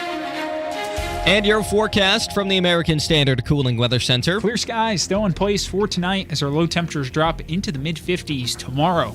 Another nice day, mostly sunny, An isolated chance at a shower or storm late in the day, high temperatures in the low 80s. I'm Wish TV's Storm Track 8 meteorologist Ryan Morse for 93 WIBC. And I'm Harrison Silcox on the level on the go and on WIBC.com. The Hammer and Nigel Show. Hello, my name is Nigel. Hammer right over there with a special guest to the DriveHubler.com hotline. She is one half of the Chicks on the Right program, Mock Arena. Mock, how are you? I am well. How are you guys doing? Good, good. We've got some big national stuff we want to get your opinion on. But first, let's start really close to home. I thought of you and your son right away when I saw what happened to the lacrosse coach at Carmel. Oh, man. Died in a crash. Yeah. I know that was your son's coach when he's playing lacrosse at Carmel High School. Nobody can probably give us a perspective better than you guys can. Take me through your thoughts, what your son's been saying, and what has the school been doing since that horrible news broke? So I have a lot to say about this. So I don't want to take up like your whole segment. I don't want to get on a soapbox, but I also kind of do, because this was Jack Meacham was a force. He's not just been my kid who is a senior this year. He's not just been his lacrosse coach at Carmel. He has been coaching my son and the other senior lacrosse players since they were in the third grade through club lacrosse. So he's been a force in my kids and so many other kids' lives for such a long time. And obviously this is devastating for his family, for his friends, and those who knew him well beyond measure, because he was just 31. He got married to his lovely bride just 2 months ago and finished up his master's program 2 weeks ago. So, it's awful. You know, it's just unspeakably sad in so many ways. And I'm sorry if you hear dog toys in the background. But so what happened? So this happened on Tuesday night. We all learned about it on Wednesday morning. And I was in Nashville with Daisy. So it was hard because I wasn't here to hug my kid, hug my husband, and kind of cope with this loss with my family.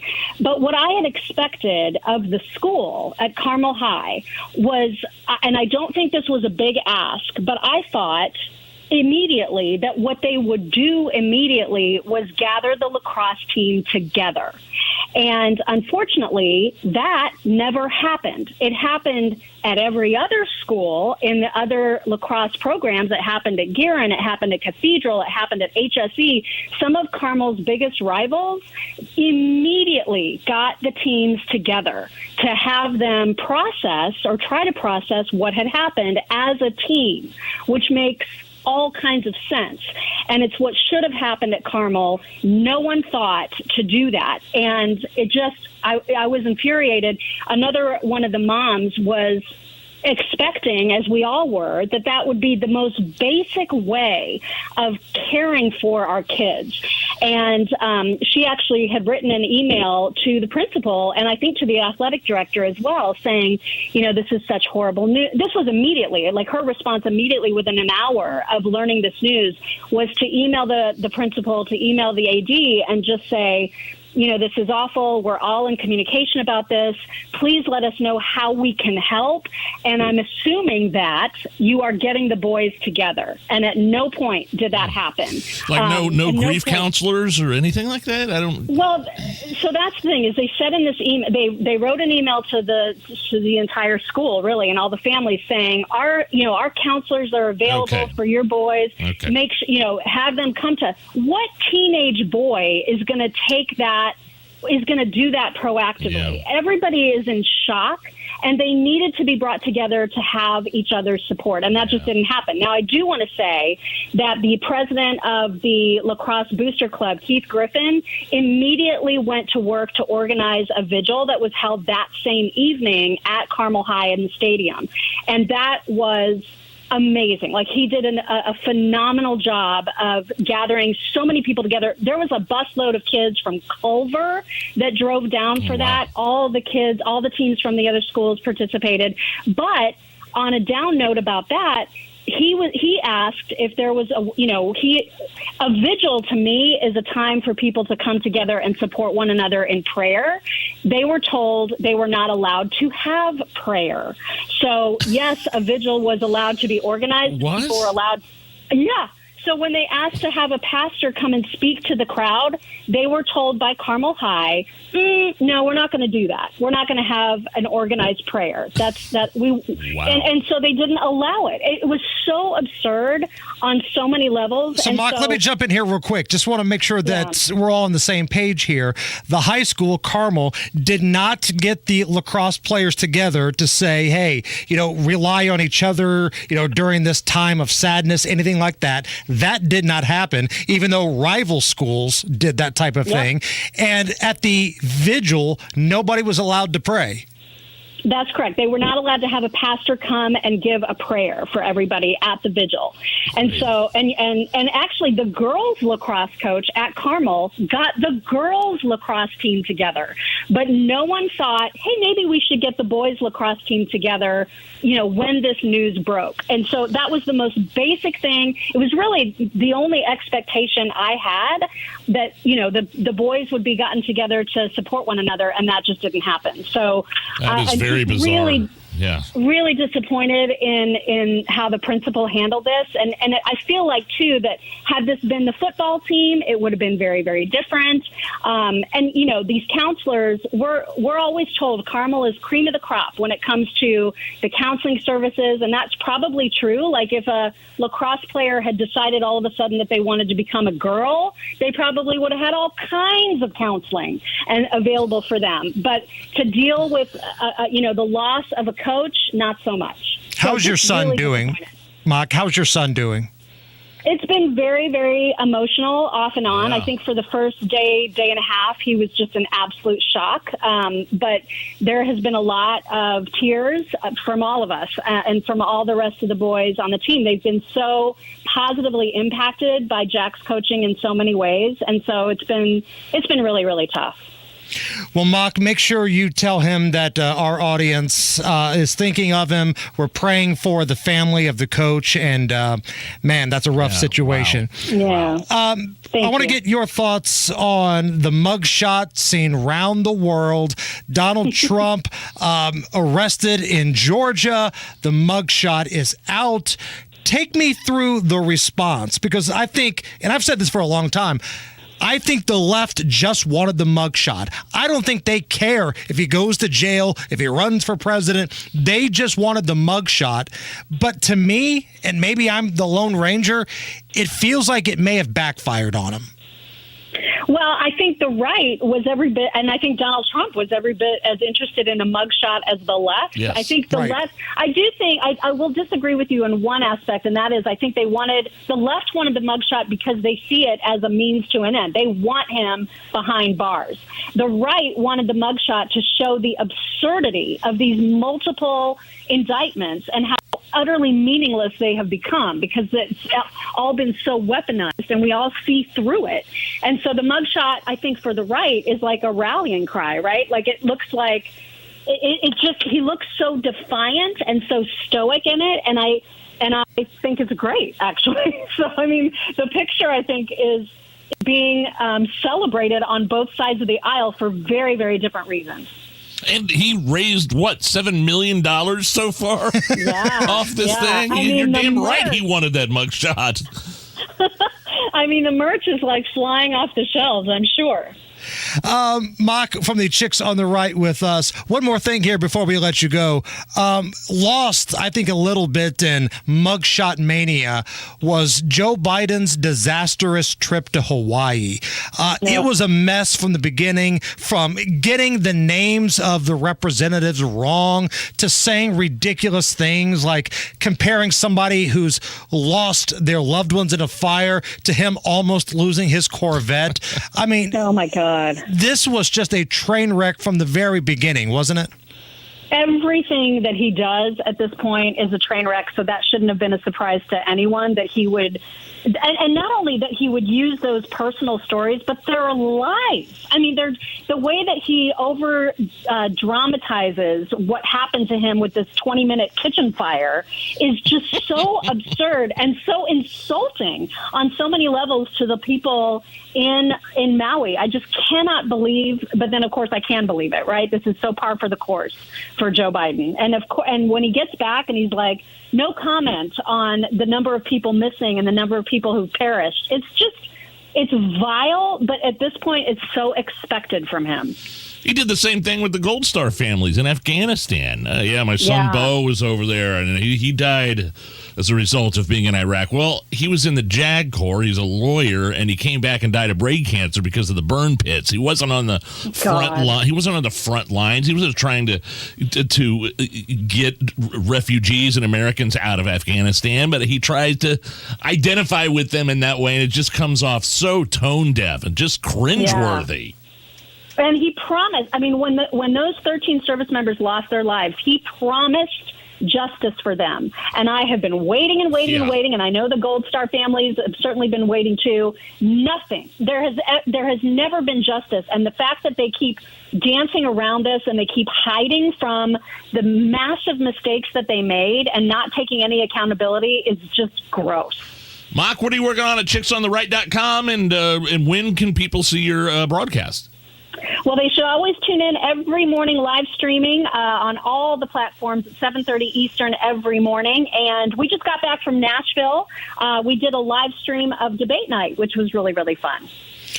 One half of the Chicks on the Right program, that is Mock. Mock, you're the best. Thank you. Thank you. Got some moonshine back there?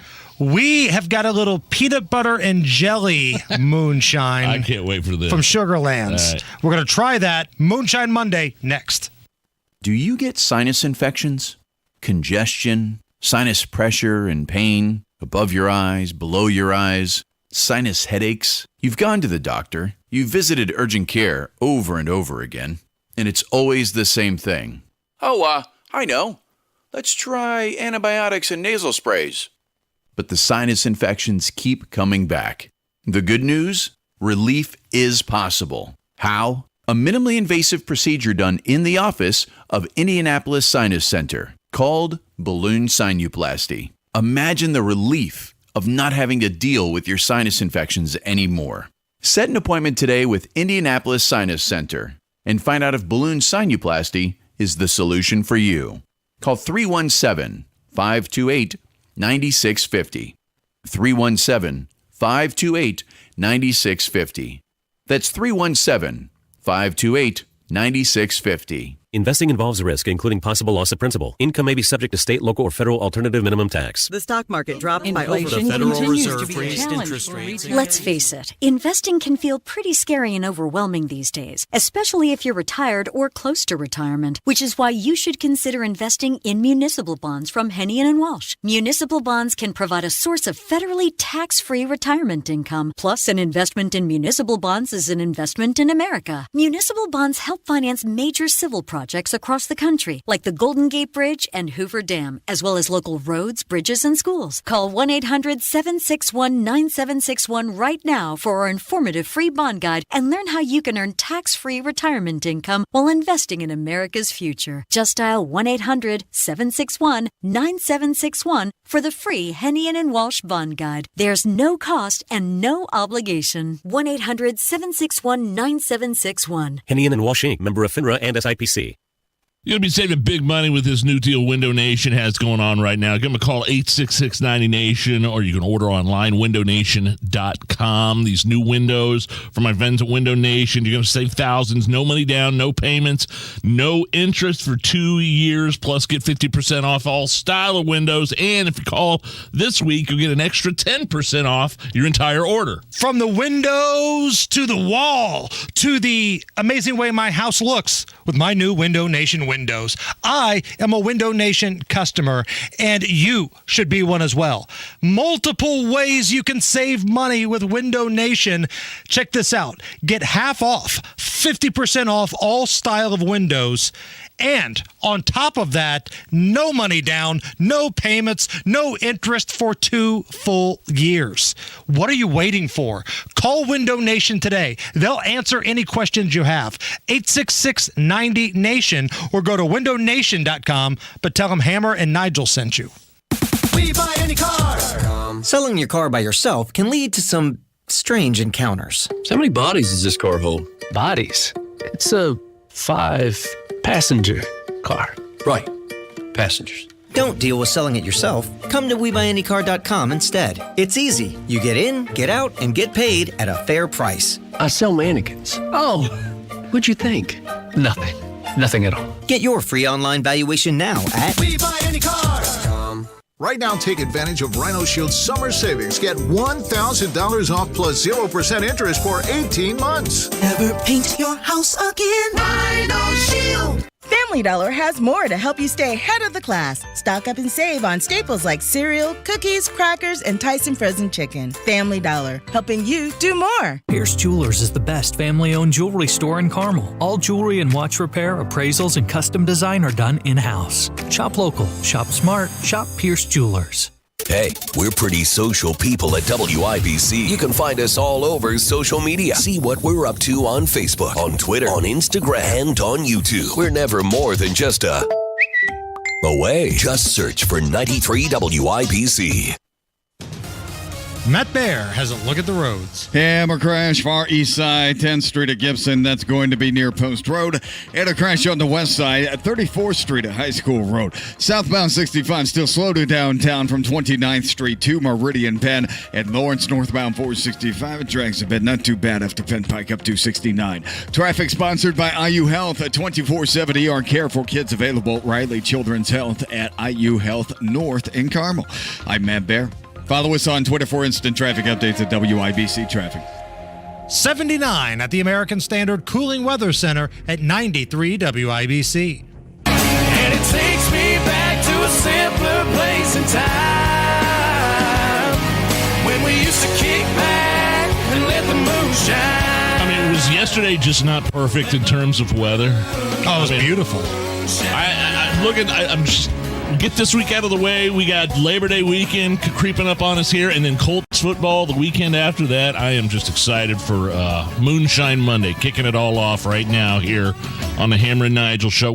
Remind me again where all these are from that we're trying this? The Sugarlands Distillery, Sugarlands Shine down in Tennessee. And you've been there? Oh yeah, I've been to the distillery. I've purchased some bottles of Shine from there. There's a couple different places down in that neck of the woods. There's Old Smoky, there's Sugarlands, and this Sugarlands selection that we have today, peanut butter and jelly moonshine. PB&J moonshine. What do you want to say? What do you want to call it before we take a little sip of this here? Are we gonna? Do we think it really tastes like peanut butter and jelly? Well, smell it. I smell the peanut butter. I can smell the peanut butter. I don't know if I smell the jelly. Okay. Well, let's give it a try. Happy Moonshine Monday, everybody. Yep. Tastes like it does. It tastes like I can taste the jelly. It does. Boy, just because these are kind of fancy schmancy, sugary kind of flavors, it's still got a bite to it, man. Because we take a big drink of it, and then afterwards we realize that may have been a poor choice. Wow, it's got a little kick to it. PB&J Moonshine from Sugarland Shine. Moonshine Monday. It's Hammer and Nigel show. Take a little trip this summer in a Hubler quality pre-owned vehicle. Indiana has over 20 state parks, so camp, swim, or just enjoy the best scenery the country has to offer. We want you to see it all. That's why every Hubler Q-certified vehicle is covered by a 100,000-mile limited powertrain warranty. Shop any of Hubler's 12 locations or visit drivehubler.com and choose from over 1,000 vehicles. Chevy, Ford, GMC, Buick, Nissan, Acura, Mazda, Honda, and many more. All makes, all models, certified vehicles, luxury vehicles, even the hard-to-find ones. Plus, every Hubler Q-certified vehicle includes a 128-point vehicle inspection and a free Carfax history report. Take a little trip this summer because Hubler's got you covered for 100,000 miles. So what drives Indiana? DriveHubler.com. For over 1,000 vehicles, visit any of our 12 locations. Warranty on select models less than 9 years old. Buying or selling a house is the most stressful thing, and it's not fair. It's like this huge, life-changing event is happening, and you don't even get to enjoy it. Yeah, Matt Bear here. You're not enjoying it because you're going crazy, trying to keep up with the traditional home selling process and the cost of doing so. Instead, go easy on yourself and sell your home directly to Open Door. When I sold my house in Northern Indiana, I was young, and the process was over my head. I wish I had the Open Door app back then because it's amazing. So easy. It means you could request an offer anywhere, then sell on your schedule. With Open Door, you can skip the stagings, endless negotiation showings, and strangers pawing your belongings. All that. You are in control of your move with Open Door. Visit opendoor.com or download the Open Door app to get started. That's opendoor.com or download the Open Door app. Open Door is represented by Open Door Brokerage Incorporated, license 020-61130 in California, and Open Door Brokerage LLC and its other markets. Terms and conditions apply. Do you have heart failure and often hear, "Those stomach issues ruined your birthday"? "You're too tired to play catch, Grandpa." Sweetie, you haven't touched your tools since the carpal tunnel syndrome diagnosis. If these seemingly unrelated symptoms sound familiar, talk to your cardiologist. Ask about transthyretin amyloid cardiomyopathy, or ATTR-CM, a rare and underdiagnosed disease that gets worse over time. Learn more at connecttoyourheart.com. That's connecttoyourheart.com. Sponsored by Pfizer. Make your money work for you. At Busey Bank, we understand the importance of saving for the future. Our CD specials offer a competitive, secure, short-term option to help give your savings a boost. Visit Busey.com/CD rates or call 1-800-67-BUSEY today. Busey Bank, building business, growing wealth since 1868. There is still time to get a patio this fall with Indy Decorative Concrete, the patio experts. No subcontractors ever. Get the patio you'll love from Indy Decorative Concrete. Big enough to service, small enough to care. Online at IndyDecorativeConcrete.com. All Hoosier families want the best for their kids, but parents of children with autism face special challenges, and they're counting on Governor Eric Holcomb. Thousands of Indiana children with autism are enrolled in Applied Behavior Analysis Therapy Centers. ABA centers provide a safe learning environment where parents know their children will be understood and taught lifelong skills. But the Holcomb administration has proposed deep Medicaid cuts that could force ABA centers to close. Kate is the mother of a son with autism. As a single mom, caring for a son with autism can feel very overwhelming. Luckily, I got my son into an ABA center near our home. Since then, he's learned so many life skills to help keep him safe and give him a brighter and more independent future. It would crush our family if we were to lose this option. Governor Holcomb, you're our only hope. Please stop these devastating Medicaid cuts. Governor Holcomb, listen to Hoosier families and ensure children with autism in Indiana get the care they deserve. Paid for by Indiana Act for Families. Hey friends, the Wings Etc. Birthday Bash is coming this Wednesday, August 30th. Come celebrate with one-day only birthday discounts. Jumbo and boneless wings are just 59 cents. And domestic schooners are just $3.49. And free birthday cake while supplies last. And don't forget, Wings Etc. is your football headquarters all season long for watching all the games here or for convenient carryout or delivery. See you at Wings Etc. this Wednesday, August 30th. Participating locations only. See store for details. Hey, Pat Sullivan here. Are the kids finally back in school and out of your hair? Well, let Hope Plumbing help with your hair. For the month of August, if you install a water softener, Hope will give you a $100 gift card to Sullivan Hardware to buy a year's supply of salt for that new softener. If crazy kids, damaged hair, and dry skin made you lose your mind this summer, the time is now to fix your hard water for good. Visit hopeplumbing.com or give them a call at 641-HOPE. This is Inside Indiana Business Radio. I'm Alex Brown. What was once considered medical folklore has been proven. IU School of Medicine psychiatrist Dr. Alexander Niculescu says blood samples from suicide deaths collected at the Marion County Coroner's Office have uncovered a significant increase in the number of people who commit suicide during a full moon. With the full moon, that light striking at night when things should be dark, that activates vulnerable people and may lead to suicide. Activates their biology and makes them active when they shouldn't be. He says the most practical application of the discovery is that doctors pay even more attention to patients who express suicidal ideation during the week of a full moon. Parkview LaGrange Hospital in Northeast Indiana reopened this morning after an air conditioning outage led staff to close the facility over the weekend. Parkview officials say the hospital's air conditioning unit was completely replaced ahead of the reopening. A 4-year-old business consultancy and marketing firm is relocating its operations to the Martin County town of Shoals. HDMG is investing $150,000 to acquire and renovate a building on the town's main street and plans to add a small number of jobs over the next 2 months.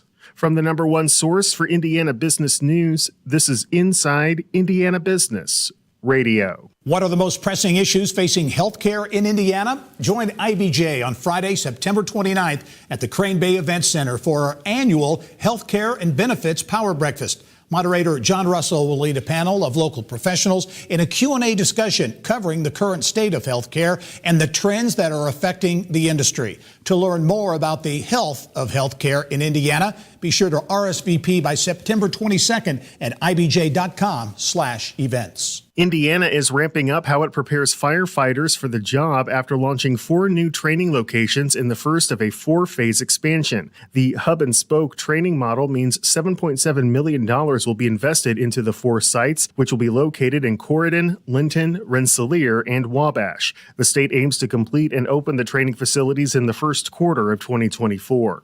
The state said the project will place high-quality training structures within 30 miles or 45 minutes of every career and volunteer department. Over a dozen sites already exist. The new sites will be locally owned and maintained with the state helping when necessary.